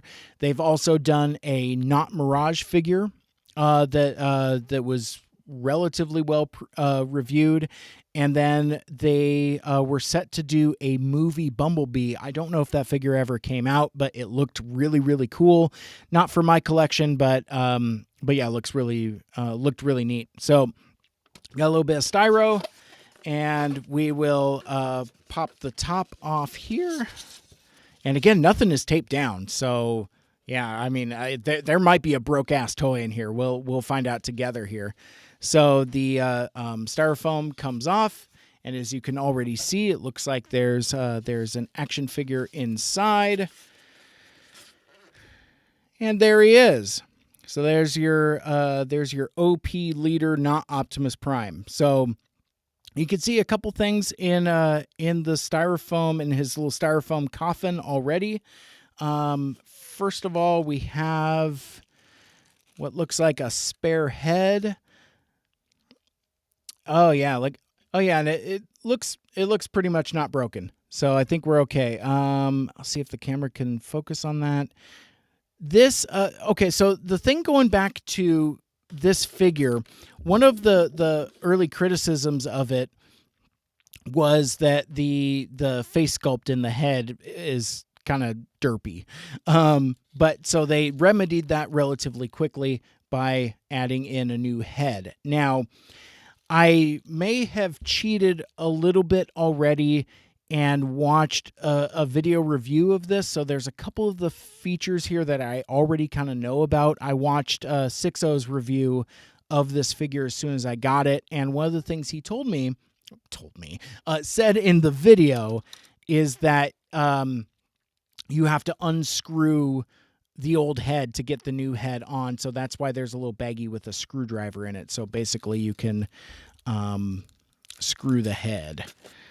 That sounds much dirtier than I anticipated. But anyway, let's kind of take this guy out and see if we can get a better look at it, because this new head that comes with it is really nice.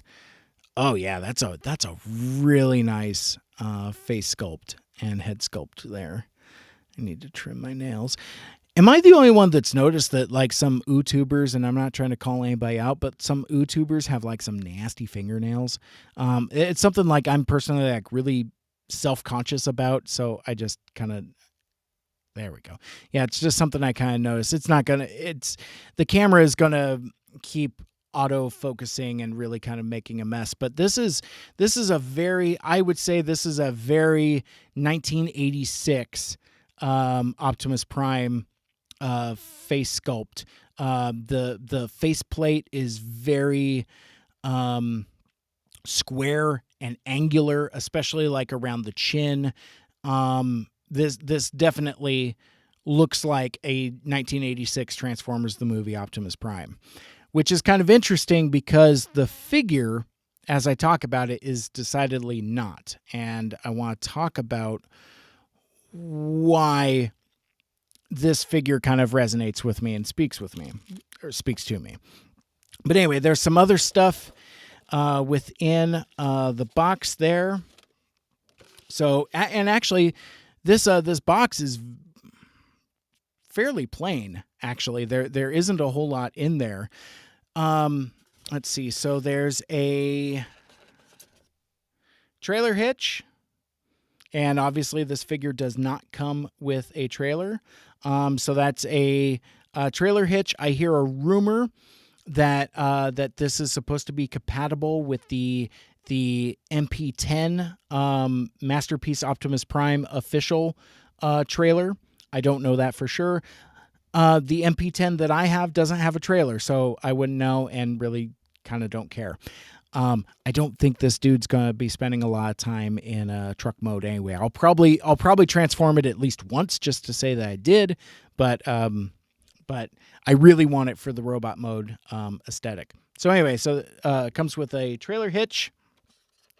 He also comes with the requisite Energon axe, or as they call it in the box, they called it like an energy tomahawk or something like that. Anyway, so you got your Energon axe, so you can reenact that one scene from that one episode. And it's kind of funny that this particular weapon has such a legacy that goes to all the way to this day. In fact, there's a War for Cybertron accessory pack. Comes with the drone figure. I think it's like Centurion. Sorry, not drone. Centurion figure. That's it's a retool of Brunt, and it comes with like a jetpack and Energon axe for your Earthrise Optimus Prime. Anyway, I'm not going to use this. So as I mentioned, I watched Sixo's video of it, and he demonstrates how to get the hand out. I might mess with it a little bit. We'll see. But anyway, there's this alligator clip here that apparently it's very, very difficult to mess around with this. So we'll see. We'll see how the evening goes. Anyway, also within there is a blaster, a ray gun that won't come out. Oh, there it goes.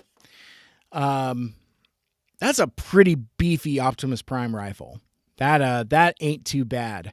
I have so this is already, to me, for my taste, significantly bigger than the one that comes with MP10. I don't have MP44, so I don't know how the rifle size compares. But okay, so there's a little button on the top here, and I think this is supposed to light up. So, oh, uh-oh. Am I doing it right? Let me set this down. So, oh man, my light up rifle is not lighting up. I wonder if that's one of the problems of having a toy sit in a box for 2 or 3 years. So yeah, so the light up feature does not work, which is kind of interesting. And again, as Nathan pointed out in the chat, it's like, was it supposed to be in like new condition? As far as I know, it was. So, but there is a battery component there that you can unscrew using the screwdriver that comes with it. So at least it's like an IKEA thing where everything is fully self-contained. But so yeah, so it's a mild letdown. I'll get to that in a sec. Michael Andrews just asked in the chat. Maybe I missed it, but how old is this figure?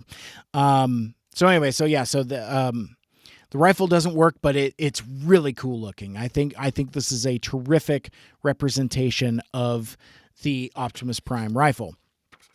And then within that, you got the man himself. And let's see if we can just kind of pull him out here, free him from his styrofoam tomb. Set that off to the side. And whoa, holy smokes. Okay, so I know that it's hard to convey on a video or even like in a spoken word format, but like, so I've been hefting this box around for a while, and even like as I was digging out the accessories for you here, it's not until I got him out of the styrofoam to really notice and appreciate how heavy this figure is. He's heavy. He's got some real heft to him. So I guess let's start with a couple things to so I'm assuming that there's a lot of metal parts in him. I don't know what the parts count is, or again, I'm not enough of a connoisseur to really speak on those things, but one of the things that I did notice immediately getting him out of the box, because it was a little cold to the touch, his toes are made out of metal. So this is all die-cast metal, which I think is kind of a neat callback, throwback to his Generation 1 toy, where the toes were metal as well. And really, let's I guess just kind of get into this guy. Again, I'm not going to transform it because it's a masterpiece scaled figure.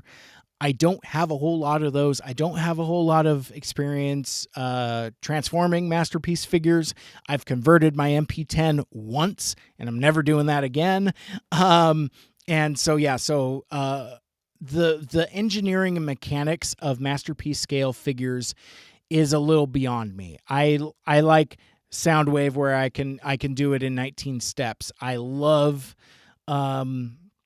Sideswipe, War for Cybertron Sideswipe, where it's only got like a half dozen steps, and it really its elegant simplicity reminds me of those G1 toys when I was a kid. So the more sophisticated transformations aren't necessarily for me. I'm more interested in, and here's a weird Mike Seibert hot take that's a little controversial. I'm way more interested in Transformers as representations of those characters as action figures. So like that's what I was really excited about with the RED line. I unboxed Starscream on my last unboxing live stream, and that line doesn't quite scratch the itch I'm looking for, where it's like, if you can just do a great action figure representation of these characters without not having to worry about how to make it a truck and a robot, but make it look like it does in the cartoon, I think that's really what I'm in the market for. I'm not necessarily in the market for something like, say, like a MP36, the Masterpiece Megatron. It looks good, but it's and again, I'm getting into controversial opinions here, but like I feel like figures like that are over engineered.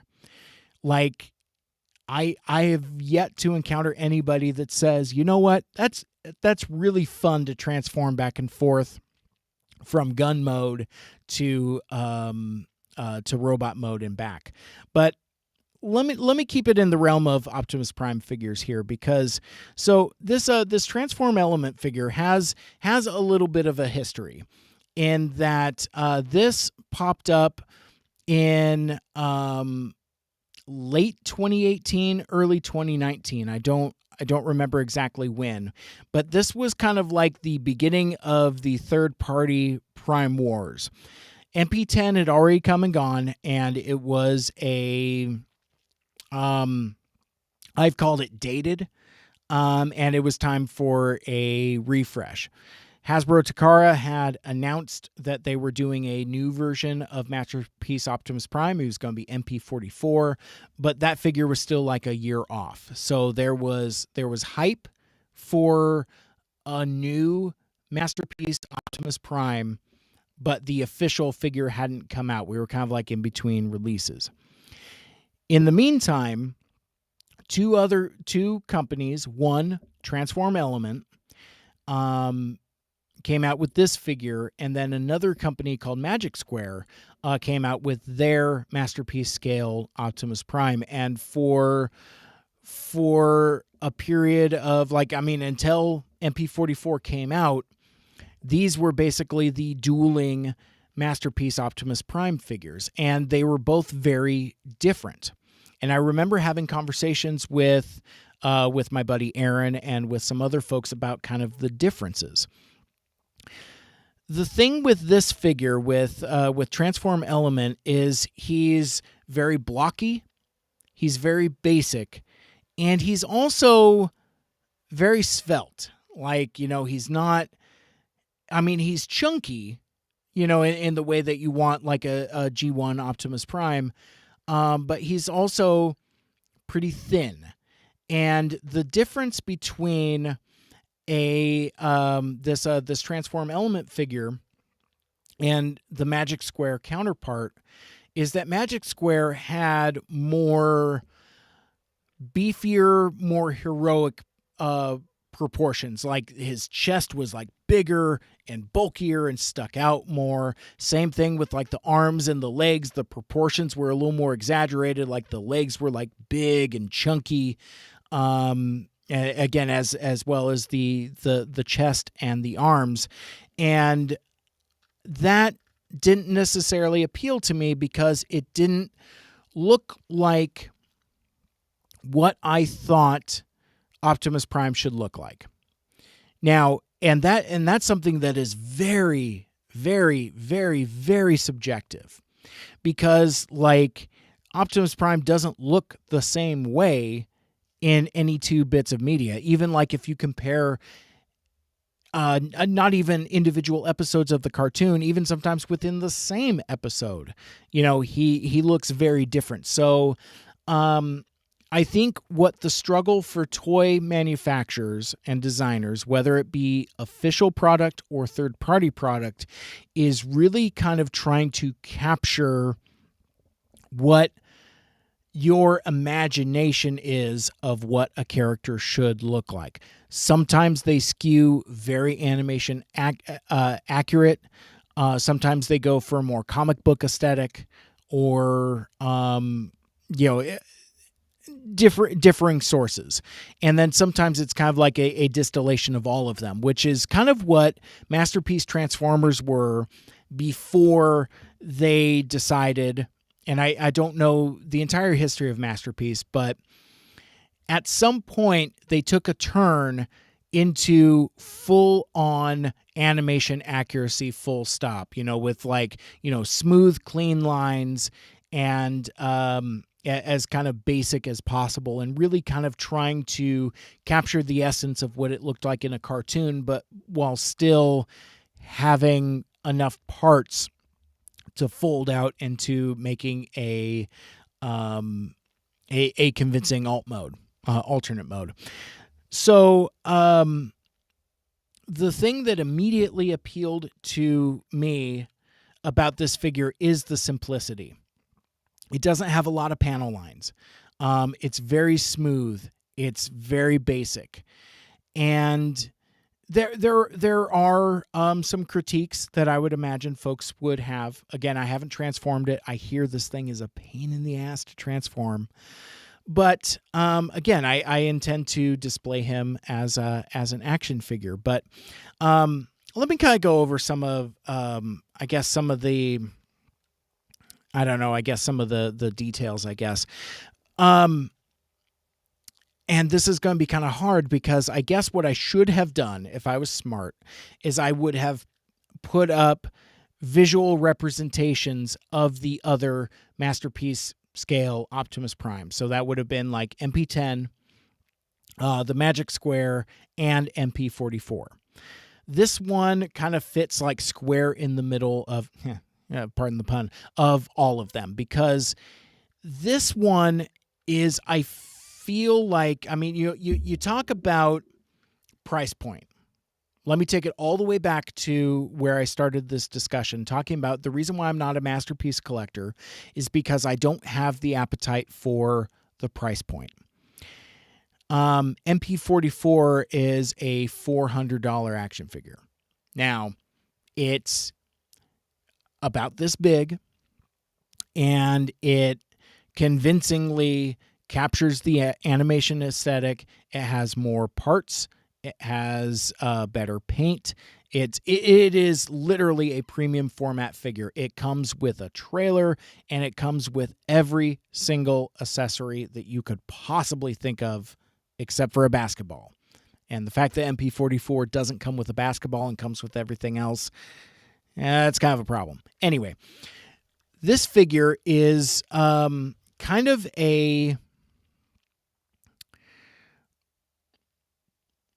it's a budget version of a third-party Optimus Prime figure. So when this figure came out in late 2018, 2019, it had, I want to say it was $129. Maybe like $130, maybe $140, not $150. Enough to where I was like, ooh, that's tempting. Still expensive for my liking, but tempting. And from there, I started to look for it. And, I went to 3 different TF cons. I never saw this on the show floor. Chosen Prime had tons of Magic Squares. I saw a bunch of Magic Square Optimus Primes on show floors. Never saw a Transform element. Same thing when I went to Cybfest. I forget who had it, but somebody had a Magic Square Optimus Prime, but nobody ever had a Transform element. I've never seen this figure out in the wild up until I ordered it and got it now.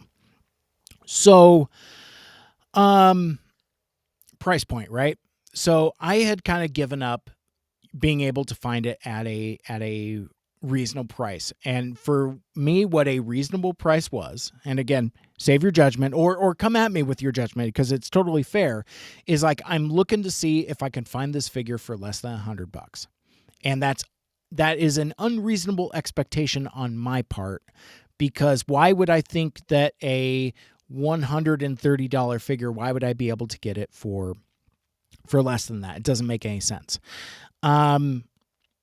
So I'm going to set this guy down for a sec. He's awfully heavy. Actually, I should do something to prop him up so you can look at him while I'm resting my arm there. I'll come back to it. Anyway, maybe over here? No, that's off camera. Anyway, so I had kind of given up trying to get this figure at a deep discount price. I think it's because maybe I'm cheap or economical or what, but it's like I can spend $20 a whack on a half a dozen side swipes, but spending over $100 for one figure is something new for me. I think, when I buy one at that price point, then maybe buying more will become easier. But I'm just explaining all this weird collector's journey stuff that I'm on. Maybe somebody finds this compelling. A couple months ago, I saw on one of the Transformers groups that I'm in, I want to say it's Cybertron Cafe. Let me see if I can bring that up here, actually. Give me a sec. Because I'm actually going to see right now here live if the link is still active. Transform element. All right, give me just a moment. Oh yeah, okay. So, and again, we're gonna go through this together, just for our own amusement. But I found in this Facebook group that I'm a part of, this Transformers Cybertron Cafe. I think it's a private group, so I'm probably like breaking a bunch of like privacy things by even showing this. But I saw somebody posting back in September that for anyone who wants a great deal on this one, and it's a picture of Transform Element. It's from Show Z Store, pre-order Transform Element TE01 Optimus Prime. Let's click on this and see where it goes.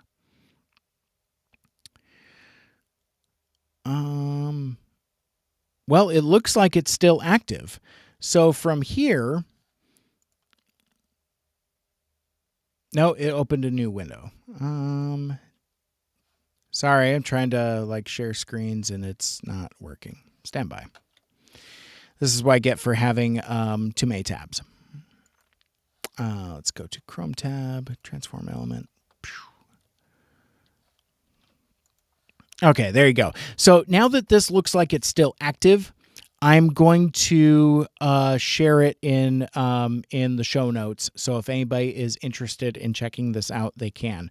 So anyway, so in this Facebook group, I see this ad. I click on it and it says pre-order Transform Element TE01. You can put down a $20 deposit. The full price is $77.99. Interestingly enough, the price has gone up because I paid $69.99 for this back in September. So, and it includes free shipping. So, $69.99 shipped. That's as screaming of a deal as I'm ever going to get on this figure. So, there was the option for a deposit or to pay in full. I paid in full. I've never used Show Z Store before, so I honestly had no idea what I was going to get. Am I actually going to get this figure? Am I going to get like a knockoff, a KO, because there are KOs of third-party figures. So this very well could be. I have no idea. So anyway, so I used this link. I bought the figure back in September, and it showed up like, I don't know, like a week or so ago. And so yeah, so that is a very, very, very, very long story about how I got a figure that that really caught my interest, was something I was very, very interested in, and got it for the price point that was reasonable for me.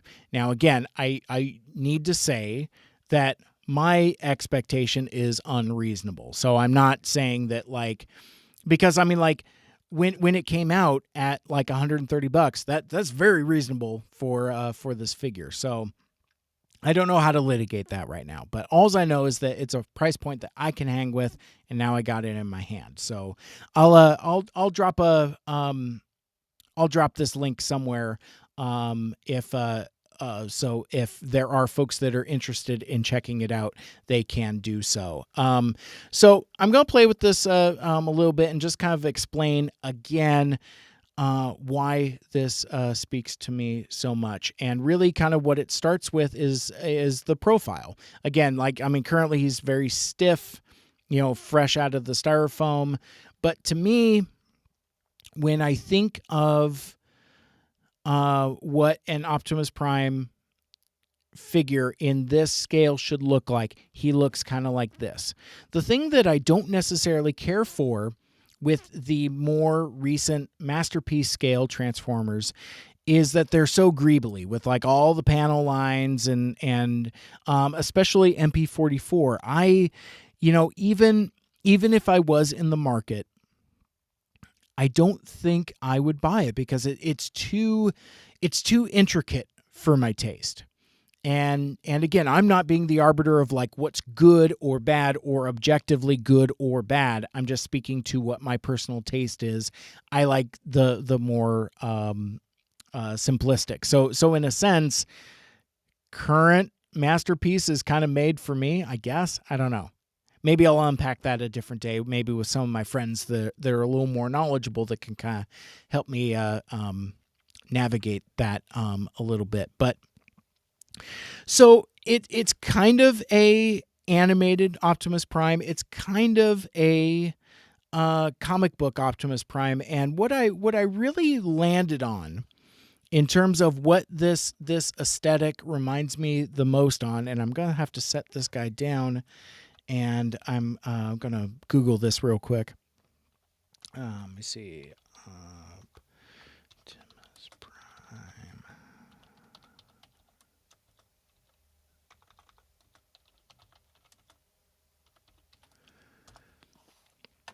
As you're listening to me just clacking away.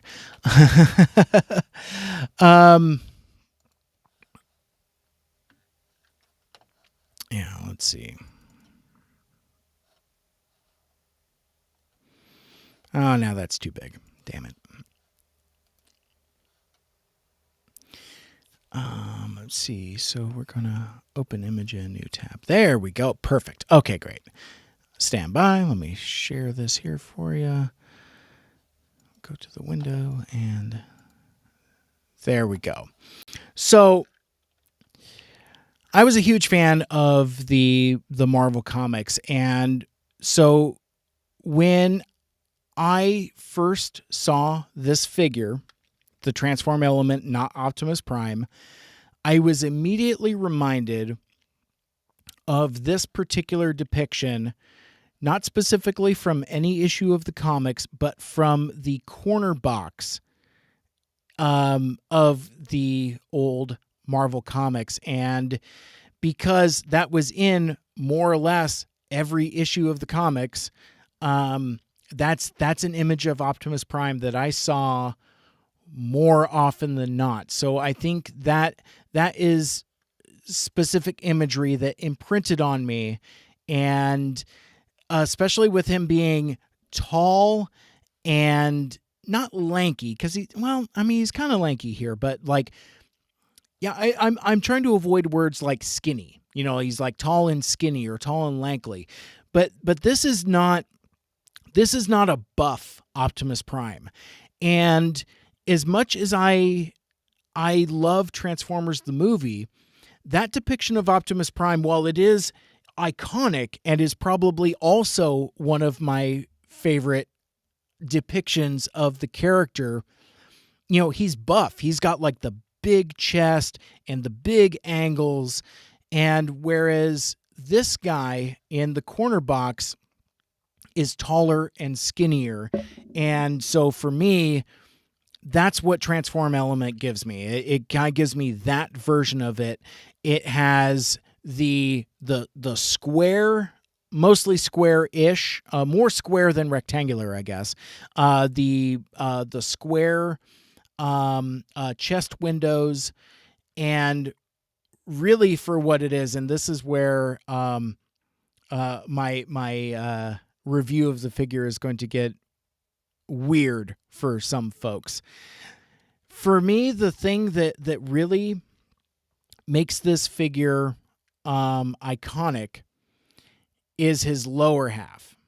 You know, the legs, the big boots, and the white legs with just the right amount of detail, and the his space diaper, his stuff around like his hips and waist, where you have the very stark contrast between the white and the yellow of that detailing there. Now, it is kind of mussed a little bit with this gray piece here, which I don't know exactly what that's connected to, because it's not a ab crunch. Because yeah, he's just got a waist swivel, so that must be a component of his transformation. But for the couple folks that have stuck around and are hanging around this long, the thing that I'm so embarrassed to share this and to say it out loud, but the reason why this figure is my Optimus Prime figure, or the one that I go to even more so than MP10, definitely more than MP44, and more than Magic Square. I'm gonna end up on a watch list. It is his space junk. It is this giant blue piece of plastic between his legs, basically. That's essentially his crotch, because like that's going back to this particular. Let me find it here. In this image, and now granted it's colored white here instead of blue, but one of the weird features that I remember most about Optimus Prime is the prominent blue hunk between his legs, and I can't help it, but that is imagery that's always been a part of that character design. So it doesn't have anything to do with like I don't know, but basically it's just a part of his design that's always stuck with me. And this figure, more than any other Optimus Prime figure I've ever encountered, seems to get this part of his design most correct. Now, again, does that put me on a watch list? Probably, but that's, I mean, that is what it is. It's his big blue crotch, and that it goes all the way around and all the way back. Now, granted, one minor quibble is that it doesn't go all the way up his backside like it does in his character model, but whatever, it's fine. But basically, yeah, I need a big square crotch for my Optimus Prime figure, and this figure gives it to me. Because yeah, I mean, comparing it with MP44, the diaper is more greebly, way more panel lines, and then with the crotch, it's kind of like it's like Optimus Prime in MP44 has like a Brazilian, whereas this is more. Now I don't like that example at all. I'm getting away from that analogy, but basically but that's what it is. It's the size of the crotch. I mean, I don't know. I guess let's play with this guy a little bit here. And first thing you notice is, man, just how clicky his knees are, and then how thick and chunky that ratchet in his leg is. These are some fun legs to mess around with. Now, granted, you do have a little bit of that flexible hip skirt, which I think is neat and fine and good for posing, but yeah, no, I really like that. His waist swivels. He does not have an ab crunch, which I guess is, I mean, it's fine. It's whatever. He has a pretty good range of motion in his arms. You know, it kind of rattles all the way around and out. Same thing with his forearms. And oh, you know, I think these smokestacks are metal also. But yeah, I mean, you know, and his head turns. He's got pretty good range of motion there. He can look up, he can look down. One of the things that I have heard and seen in other reviews is that there isn't a lot of paint on this figure, and quite frankly, for my taste, I kind of like that, actually. I like that there isn't a lot of paint here because I like the look of this matte red plastic, whereas MP44 has more painted. That fire engine red really stands out in MP44. So this is where you could definitely tell that it's a more bargain priced figure. And I'm reluctant to say things like bargain price because it's still a premium format figure, and it shows. I mean, it's like, you know, when I put this on my shelf, folks that look at it will be like, wow, look at that, super adult premium figure. I still can't get over how heavy this guy is. Anyway, let's see, what else does he got? So, his chest opens up, and when you open up the chest, you can see, because it's so big and square and flat, you can see a lot of the detail there of the machinery. Looks very similar to how it does in Transformers the movie. He does have a matrix chamber that's supposed to flip up. I keep bumping into my microphone arm.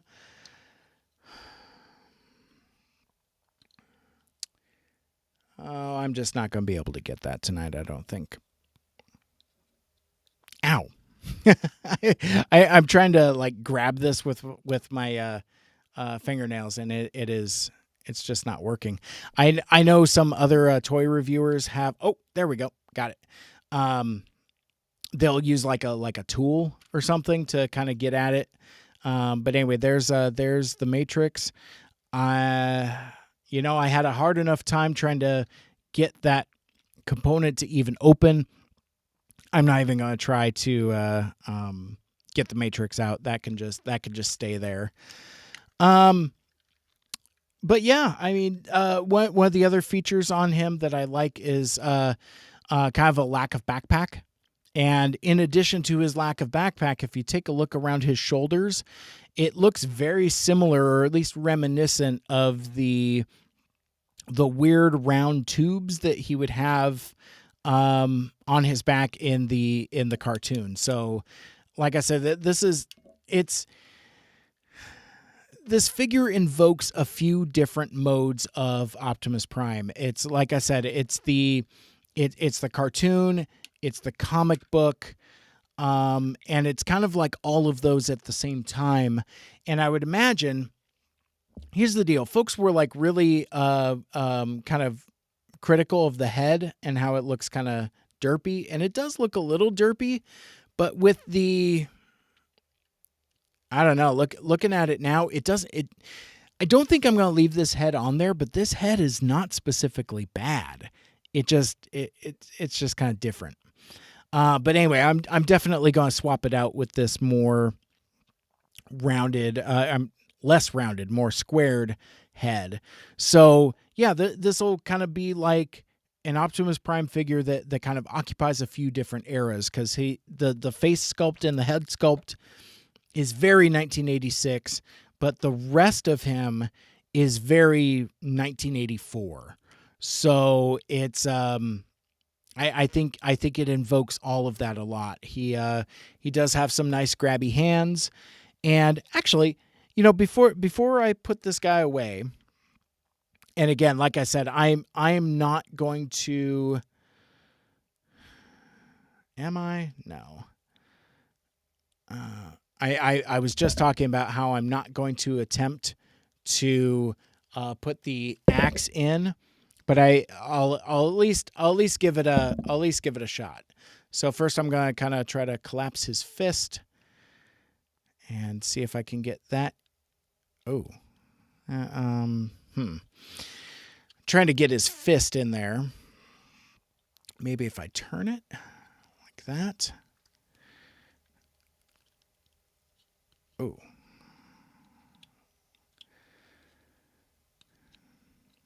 Well, what I've been told, or what I've seen in other reviews, is that fits very tightly in that compartment, and I'm not going to be able to get it right now. And then it has like this little socket here that matches with this guy, and then it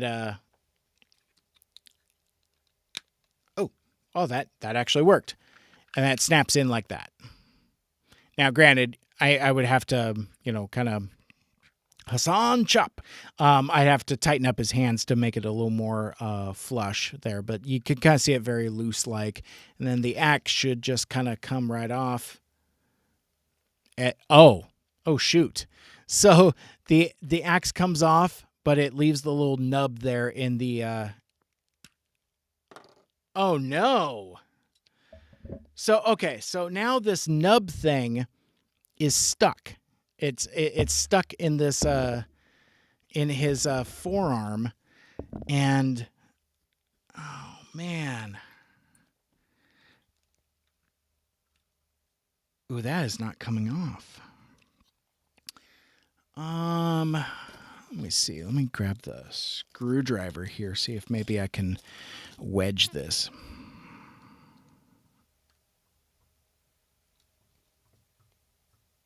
Ah, there we go. Okay. So yeah, so I just kind of use the screwdriver to just kind of gently pry it out. But yeah, that's a pain. I am not doing that again. Guaranteed. I am not doing that again. Okay, so anyway, so now he's free from his axe there, and I think the last thing I'm going to do, let me bring up that screenshot again.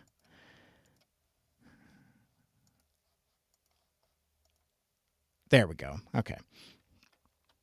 Gotta see how well I can actually match this, because I think that would be kind of interesting. So okay, so I can open up his hands. He does have an articulated thumb, as well as a articulated finger, and the remaining three fingers. Or I'm sorry, he has an articulated index finger, and his other fingers are on a separate hinge. Kind of cool. There's a slot. Well, stop sharing for a sec. So there's a slot for his gun. You can that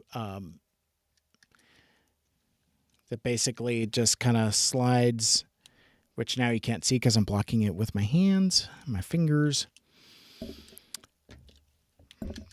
You get the idea. There's a slot in his hand, and then a tab on the handle of the gun. So let me see if I can get this connected here.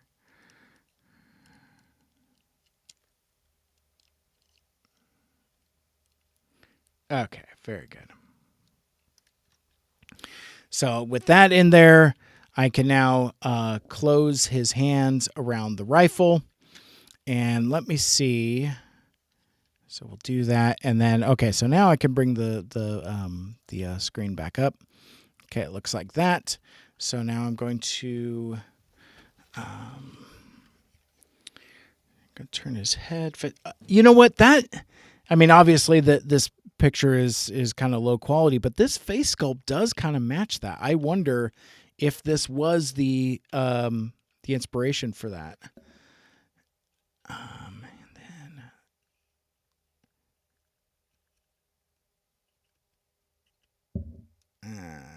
It's not gonna.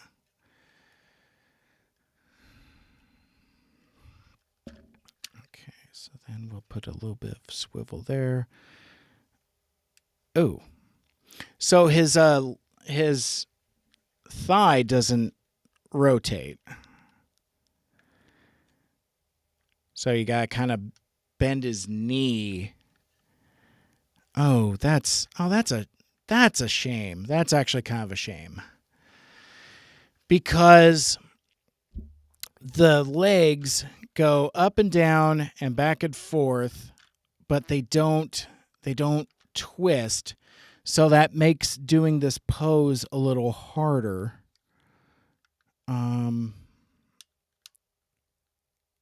But not really. So yeah, so part his legs a little bit.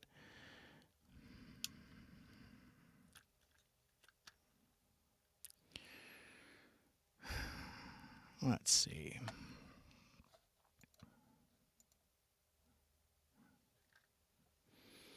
What do you think? Something like that?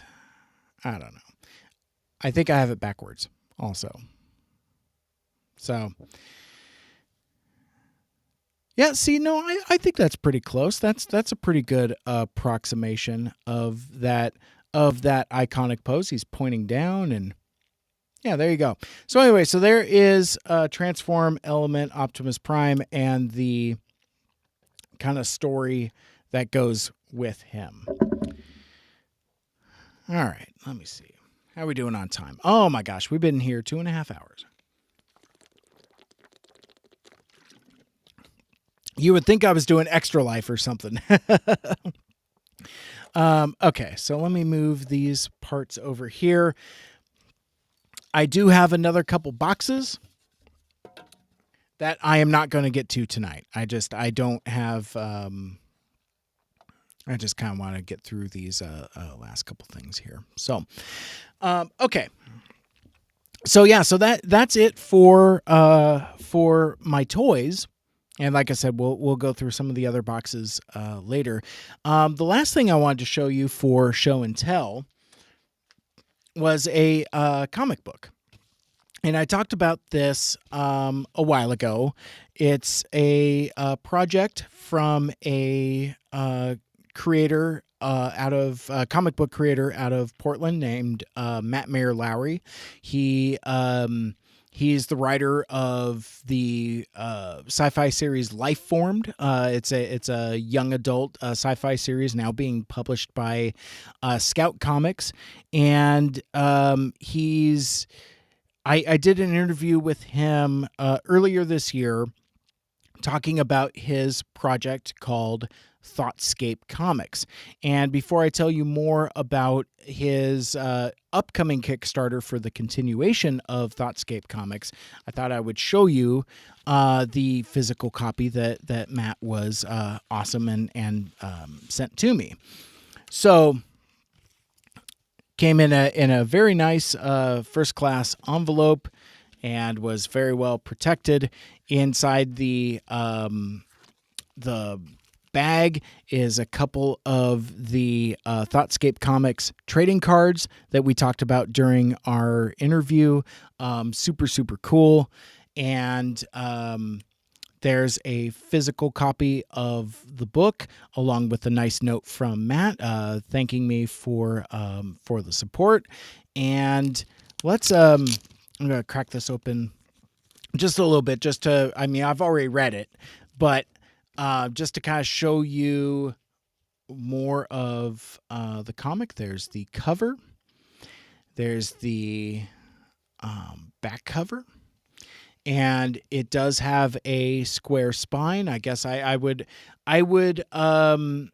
call this kind of a prestige format style comic, in that it does have that square binding, and the cover has kind of a matte texture to it, not glossy, very matte, which I think I don't know. I when I think of premium format stuff, they're usually like in matte finish, like my buddy Transform Element, not Optimus Prime. If you look at his red paint, it's very flat and matte, so that kind of fits my aesthetic. But I'm trying to figure out how to show you the comic while still being on mic, but.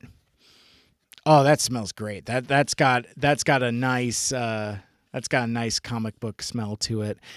We talked a lot about this particular story, A Spy Without a Face. That was yeah. It's anyways. I could read this whole comic to you if I wanted to, but basically like. Just thought I would flip through it since I have the physical copy here, and I wanted to talk about the upcoming Kickstarter for the next batch of issues coming up for Thoughtscape Comics. So, like I said, it's created by Matt Mayer Lowry. He's the writer of the critically acclaimed Scout Comics YA sci-fi series Lifeformed, announcing the new Kickstarter campaign, the Thoughtscape Comics Kickstarter 2022, to fund a 3-issue continuation of Thoughtscape Comics, the anthology series that was launched earlier this year. That Kickstarter campaign for Thoughtscape Comics 2022 is going to run from January 3rd through February 3rd. The Thoughtscape Comics series, written by Matt Mayer Lowry, features art from a diverse rotating roster of some of the most compelling artists in indie comics today. In the tradition of 2000 AD, Dark Horse presents Black Mirror and The Twilight Zone. The subject matter, style, and tone of Thoughtscape Comics varies from story to story as Mayer Lowry and his collaborators explore the strange possibilities and unique horrors that present themselves when flawed humanity meets the unlimited possibilities of technology. Let's see. I'll include a link in the show notes for the campaign. So if you're interested, you can follow the series and head to the URL I'll have in the show notes and click the notify button to receive a message from Kickstarter when the project launches on January 3rd. I also wanted to let you know about the pop-up shop to celebrate the announcement of the upcoming Kickstarter for the continuation of Thoughtscape Comics. For folks that missed the Kickstarter, you can get caught up and get excited for the next batch of issues. Matt Mayer Lowry is running a pop-up shop during November, so we're about halfway done already, where folks can order physical copies of Thoughtscape Comics #1. He does have limited quantities. The pop-up shop, I'll have the link in the show notes. The comic is also available in digital form at that same shop. So a little bit of detail about the upcoming Kickstarter. Again, I'm going to have Matt back on the show in January to talk about the Kickstarter, but with all of the other content that I've been doing recently, I haven't had the opportunity to chat with you about this really cool project, and that I'm really, really happy to support. But the Thoughtscape Comics Kickstarter 2022, kind of in an overview, the goal is to fund 3 50-page issues of the sci-fi anthology series, Thoughtscape Comics, in one single campaign. So it's going to be a bigger campaign. It's going to run from January 3rd to February 3rd. And then the 3 issues will be released quarterly beginning in June of 2022. So like I said, I'll have Matt back on the show in the next couple months, beginning of next year, to talk about Thoughtscape Comics, because it was one of my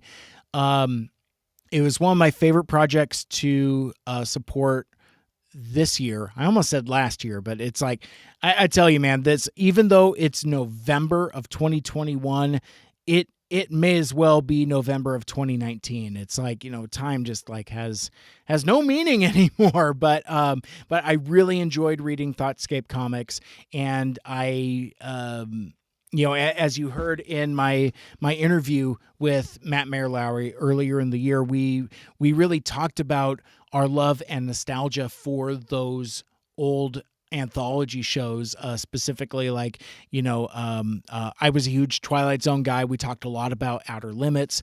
He drew a lot of influence from 2000 AD.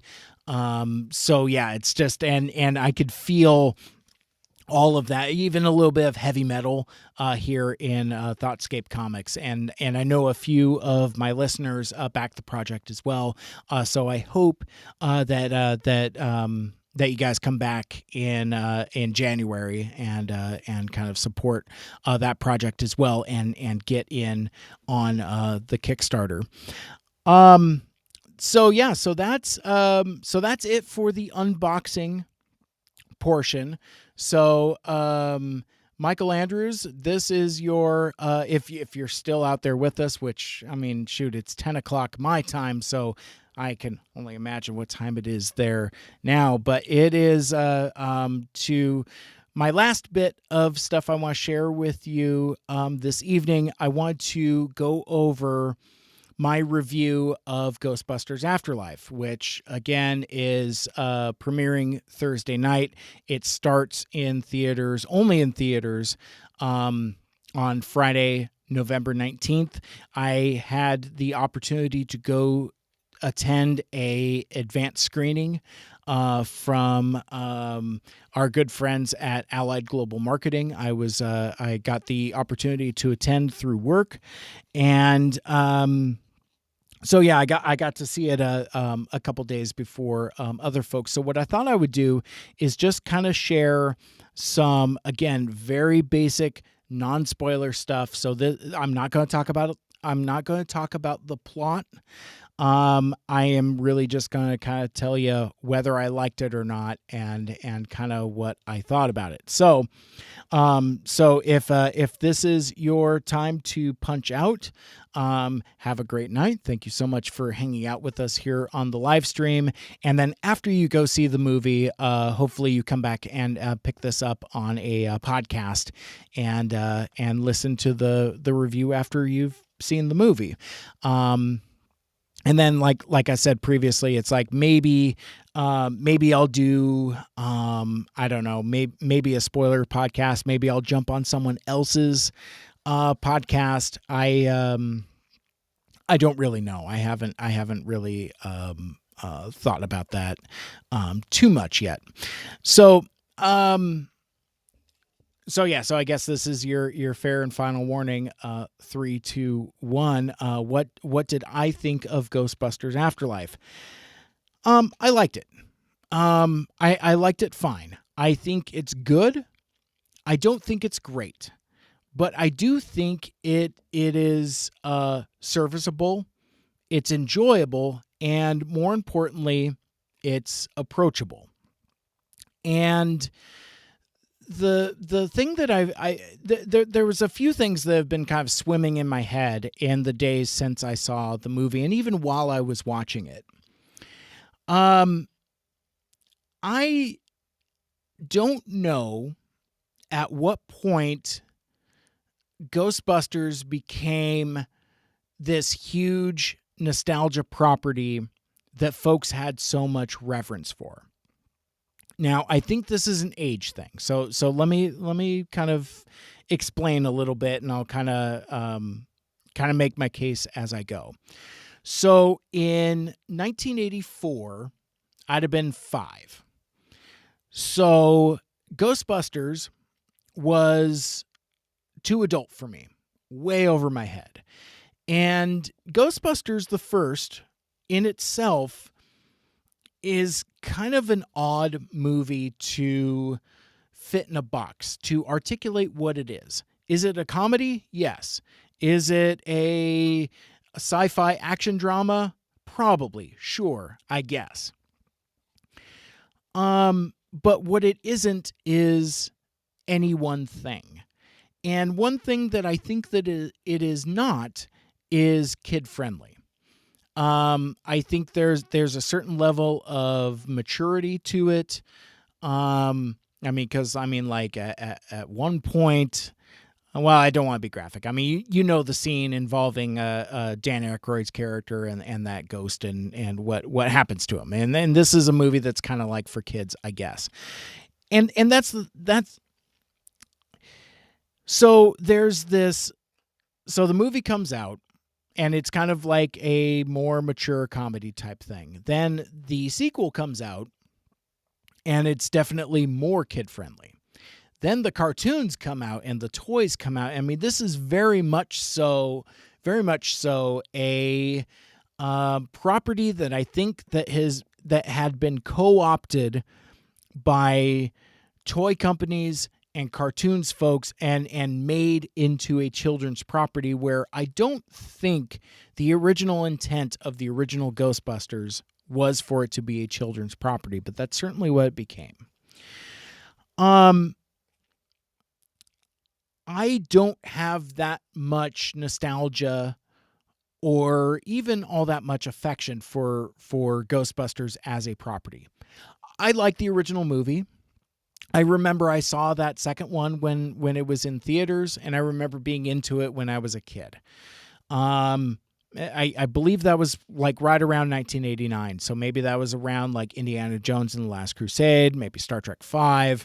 And so I remember that being one of the movies in that category that I was kind of into. You know, it's like I had kids' storybook and all of that other stuff. But I was at that weird age where by the time like the toys and the cartoons were around, for some reason it didn't click with me. It clicked with my younger cousin in the same way that Ninja Turtles went. Actually, that's a better way of putting it. I think my relationship with Ghostbusters is very similar to my relationship with Ninja Turtles. Teenage Mutant Ninja Turtles is not really my jam. I mean, I like it fine, and I have a lot of friends that it is very much their jam, and you know, I don't have a bad thing to say about that. Likewise, I don't have a bad thing to say about folks that say Ghostbusters is their jam. Excuse me.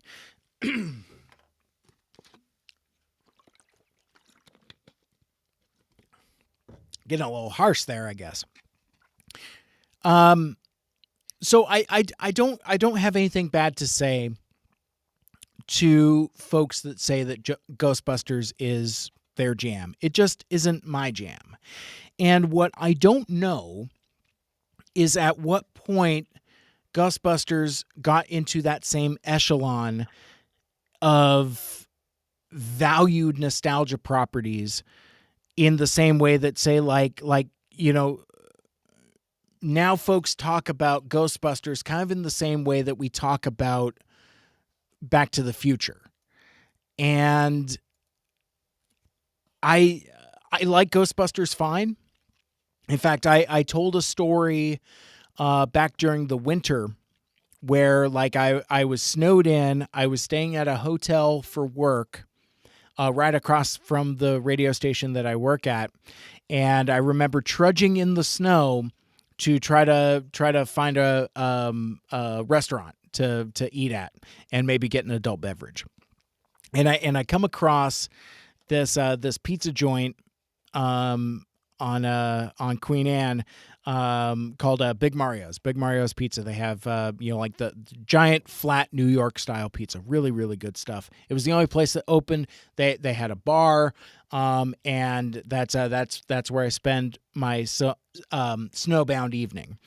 But as I'm sitting there scarfing on pizzas and drinking beers, I appreciated the decor of the bar in that the entirety of the bar was lined with videotapes, just VHS tapes as far as the eye could see, piled high.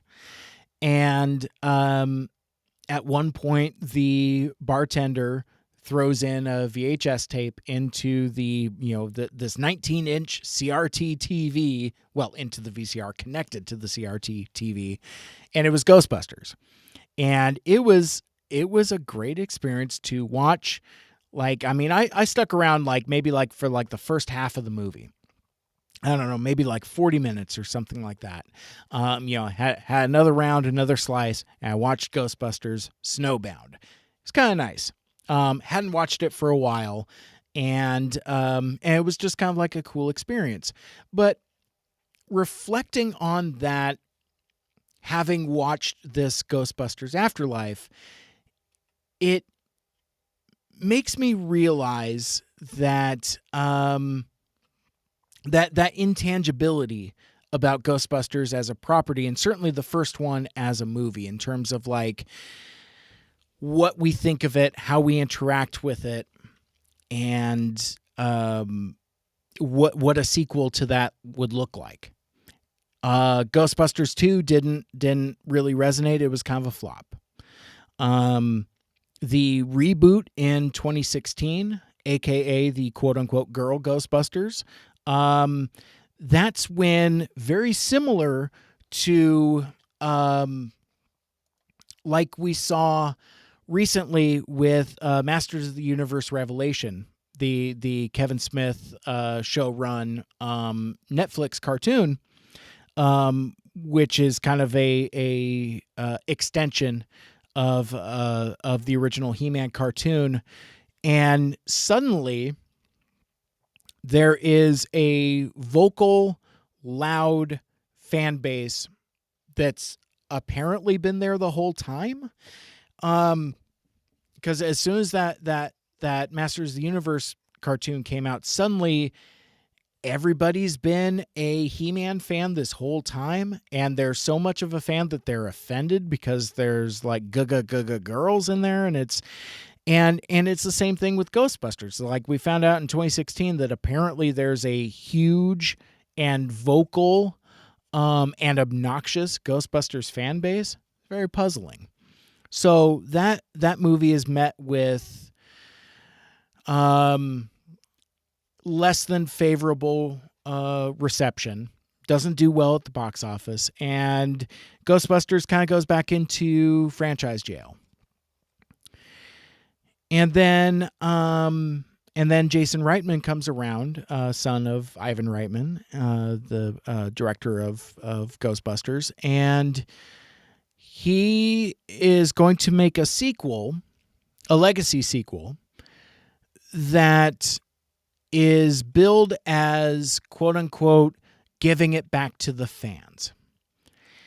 And fan service is, I don't know, I keep wanting to say a double-edged sword, and I don't know if that's accurate. I think it's more like a, honestly, I don't know.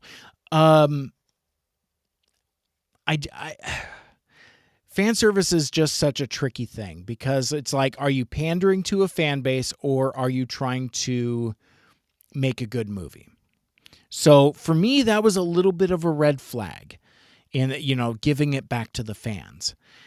And going into the movie, I had very low expectations. I had seen, the same teasers, I had seen trailers, and there was just nothing that really kind of amped me up. And really, it was, the overwhelming feeling I had was who is this movie for? And that was the mystery I was trying to solve going into this movie. So I go to see Ghostbusters Afterlife. I have low expectations, but an open mind.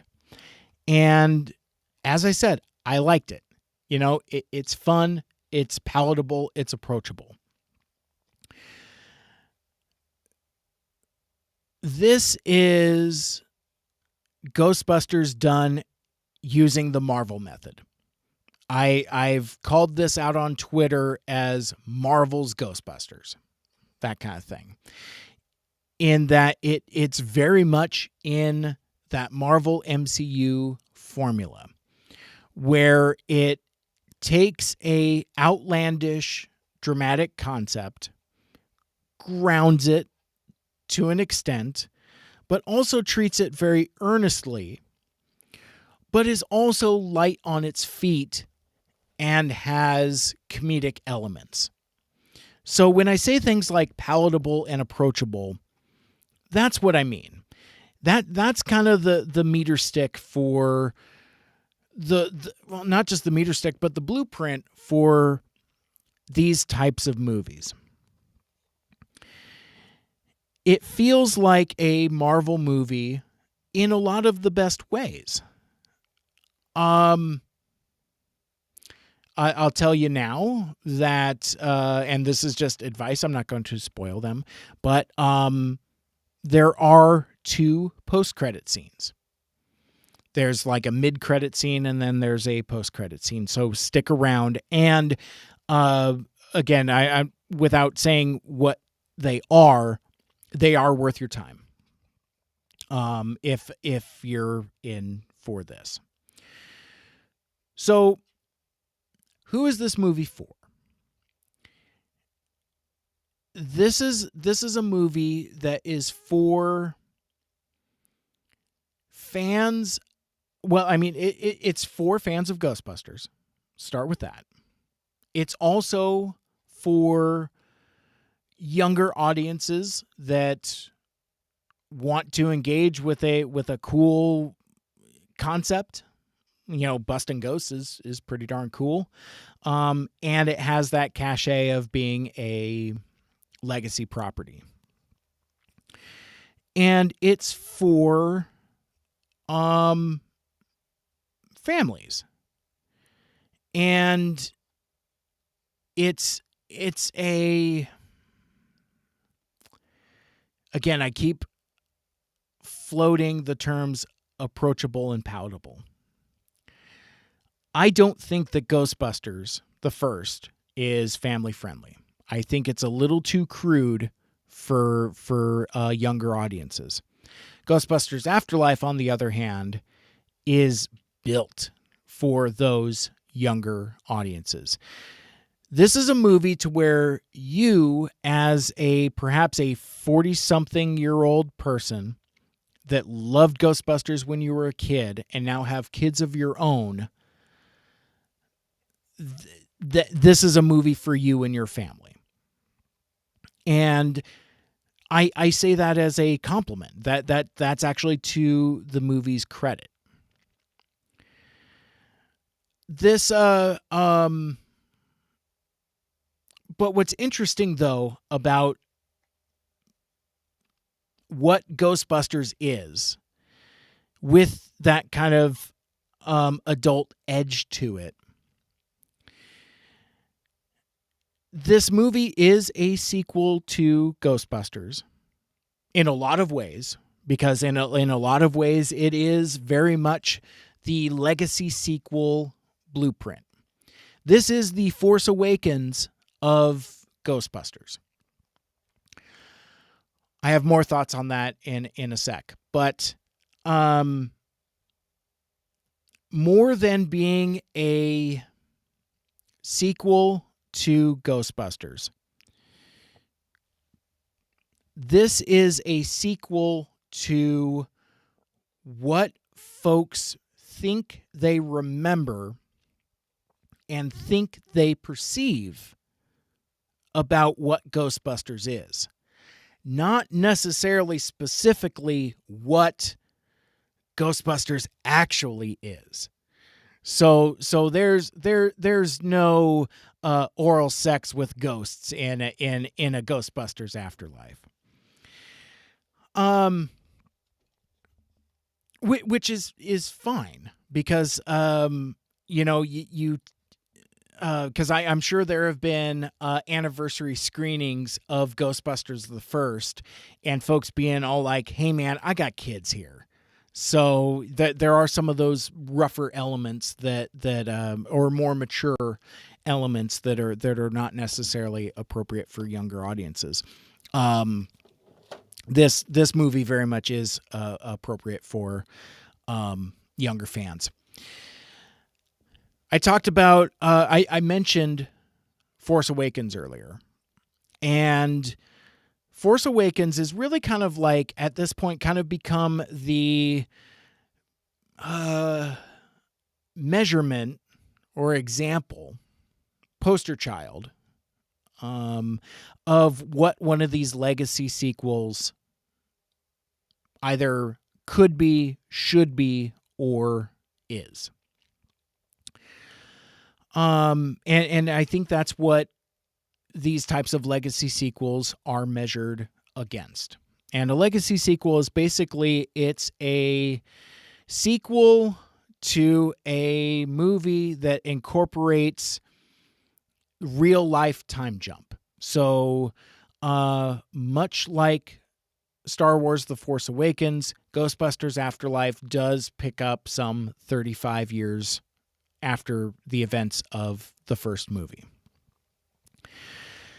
Another type of legacy sequel is Halloween 2018, that basically ignores all of the sequels that folks don't like and sequelizes the original movie that everyone did like. So Ghostbusters Afterlife is not specifically Halloween 2018, but it dabbles. The better comparison is Force Awakens, and I feel like Ghostbusters Afterlife does The Force Awakens better than The Force Awakens did.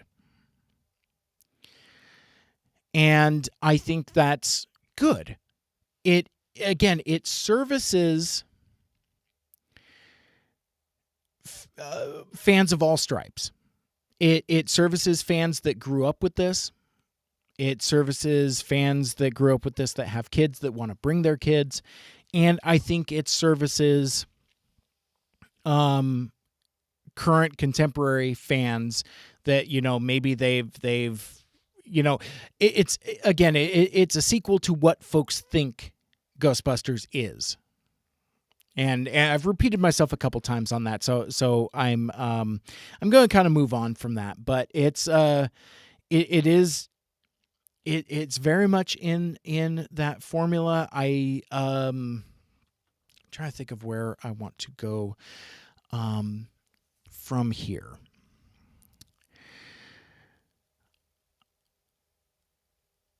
I do want to talk about the performances, because I think the cast is a mixed bag. The breakout star far and away is McKenna Grace, who plays Egon's granddaughter, and that's not a spoiler because that's all over the trailers.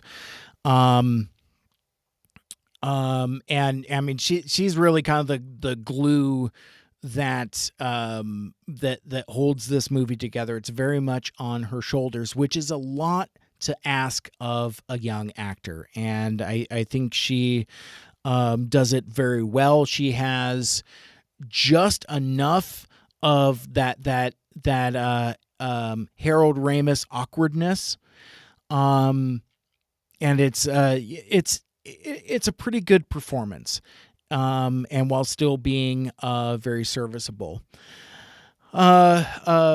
Finn Wolfhard from the Stranger Things shows up in here as well. He is Phoebe's brother, McKenna Grace's character, and that brings up that kind of brings up a elephant in the room with regards to Ghostbusters Afterlife. Is it so? I think part of, I mentioned that palatability and approachability and appetite for another Ghostbusters movie, and I think that's kind of drawn from the popularity of Stranger Things. because, Stranger Things really is kind of like a distillation of 80s nostalgia. It borrows a lot from Spielberg, and it touches on Ghostbusters, so much so to where that's actually a plot element in the second season, where like the characters are literally wearing Ghostbusters outfits. But so one of the questions becomes, is this Ghostbusters with Stranger Things in it, or is it Stranger Things with Ghostbusters?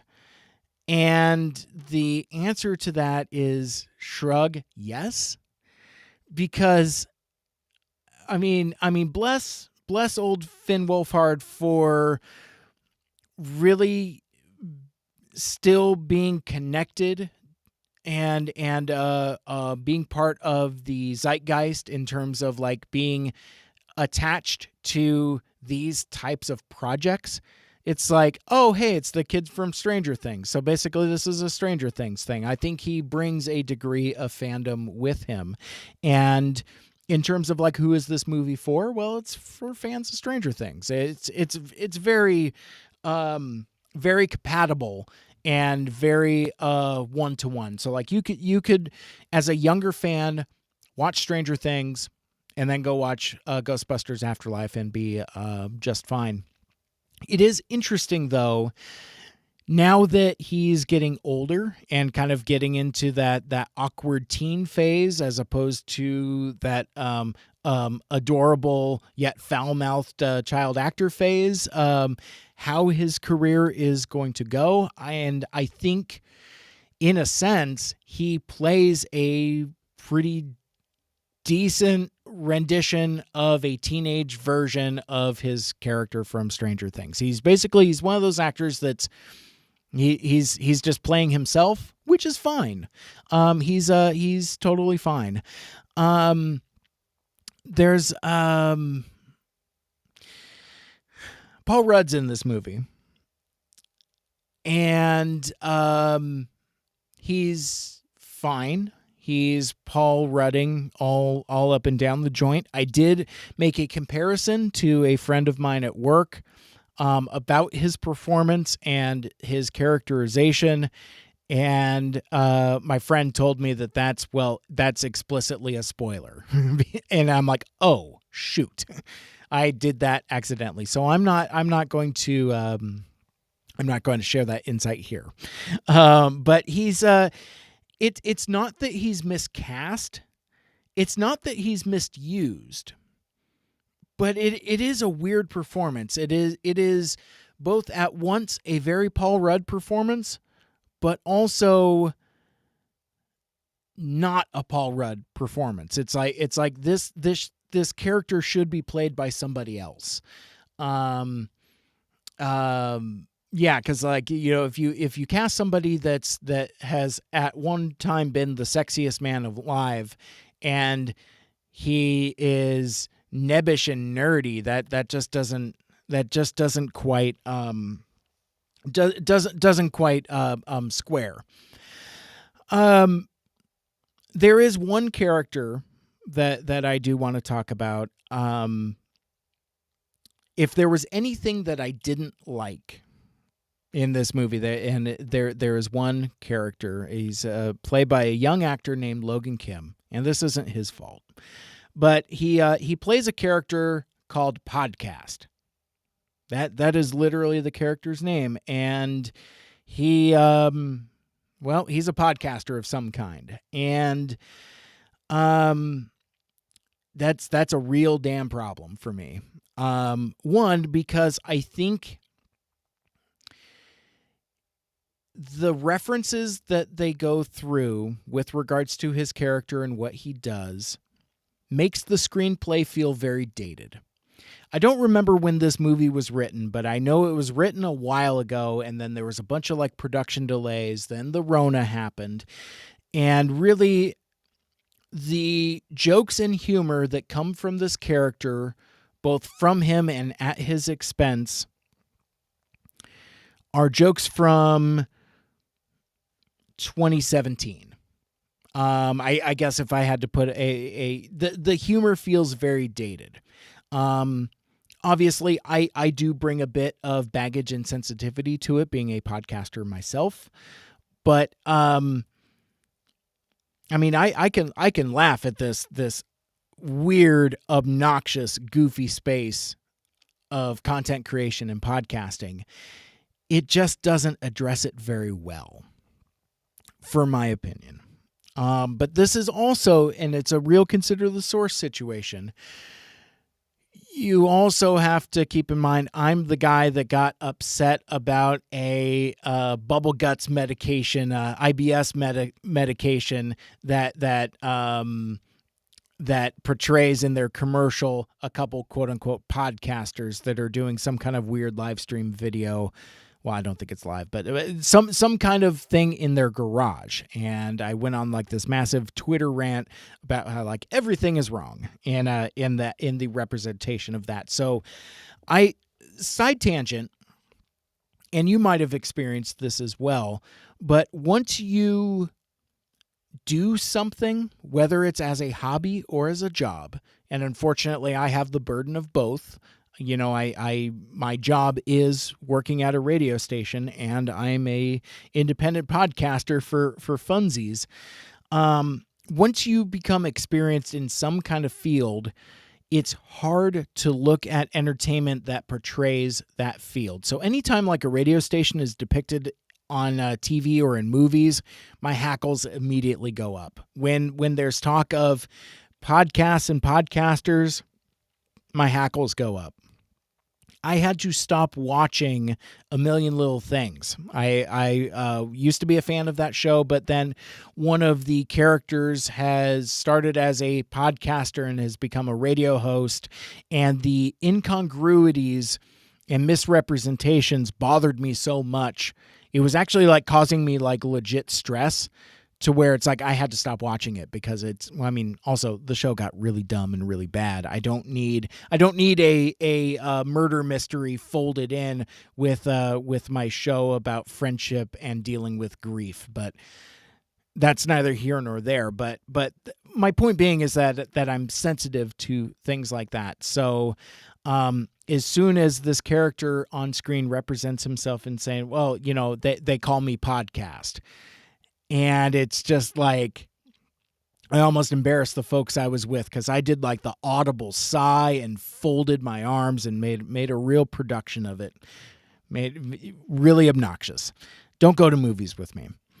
But yeah, just again, there's other things I could get into that would be spoilery, but basically, like it's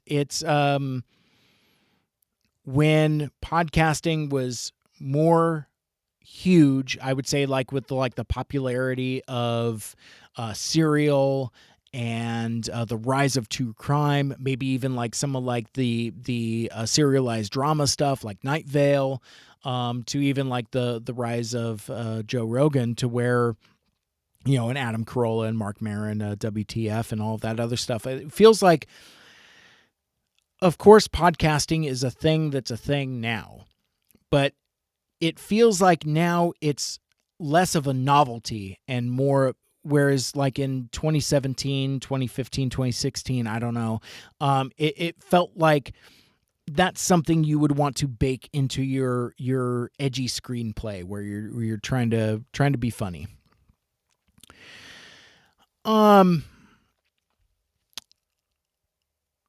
So yeah, I mean that character really didn't work for me. There's also a mom character that's especially obnoxious that I really didn't like. That really, in a sense, overanalyzing things. Again, this is so frustrating. It's like, in a sense, I'm watching the movie and I'm like, do the screenwriters have an issue with lady people? Because this character is written in a way that makes me wonder. Either that, or they're just leaning into very uncomfortable tropes that that kind of aren't great. The character is very underserviced and and very undercooked. So I'll just kind of leave that there. But the visual effects are top notch. It looks great. I would say of the music of the score that like and I mentioned that this is in the Marvel method, right?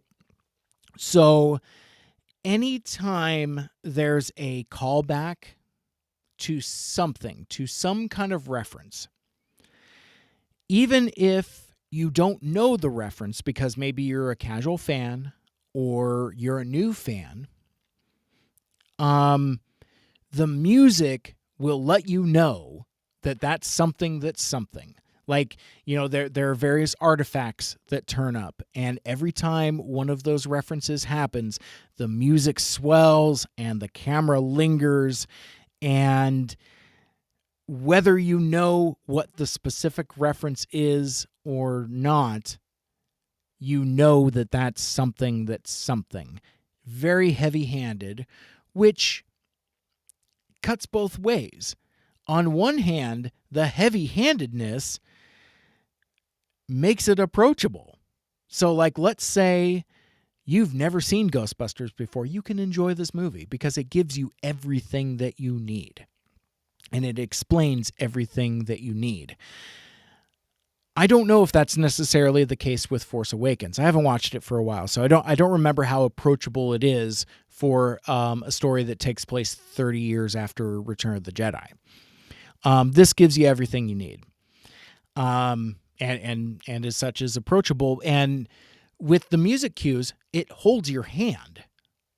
So like it'll just say come along, and in a lot of ways, like those Marvel movies do.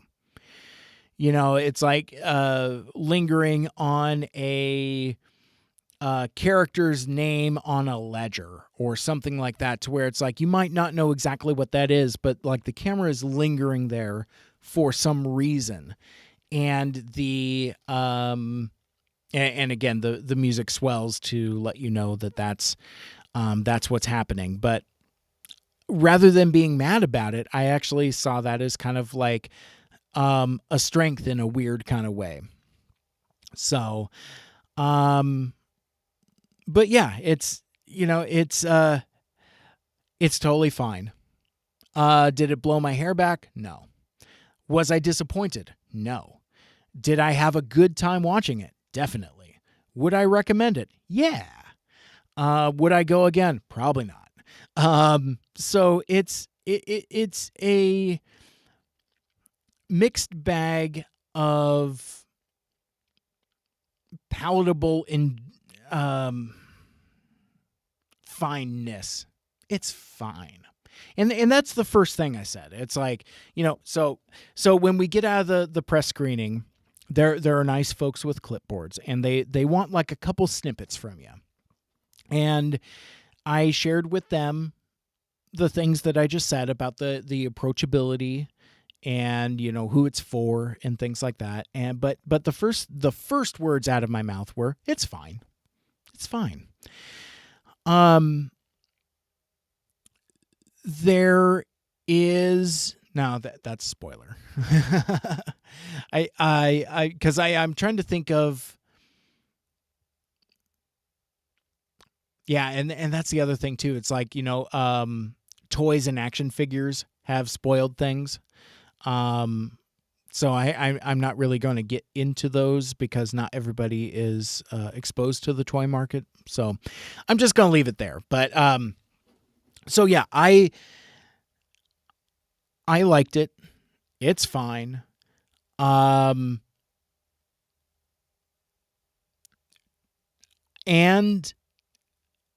I could do with more. If there's a sequel, I could show up for it. Sure. Yeah, it's totally fine.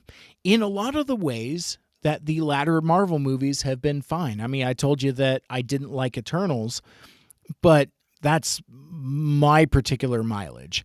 I think the consensus is it's fine.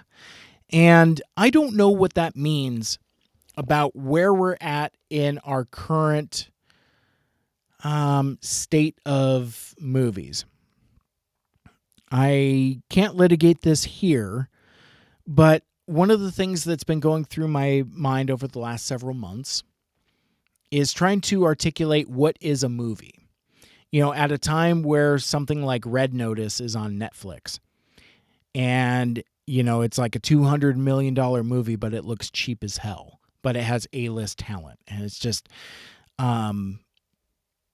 it's just very, movies are kind of like in a weird, odd state. And, every once in a while I'll get something like Last Night in Soho that kind of blew my hair back, but I was predetermined to want to like that, so I had a lot of goodwill I extended to it.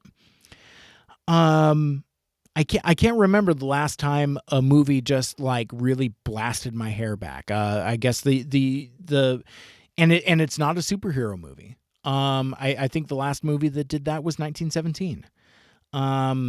Because I appreciated the ambitiousness of the one-shot concept. I like Last Night in Soho because I like Edgar Wright's hyper-stylization.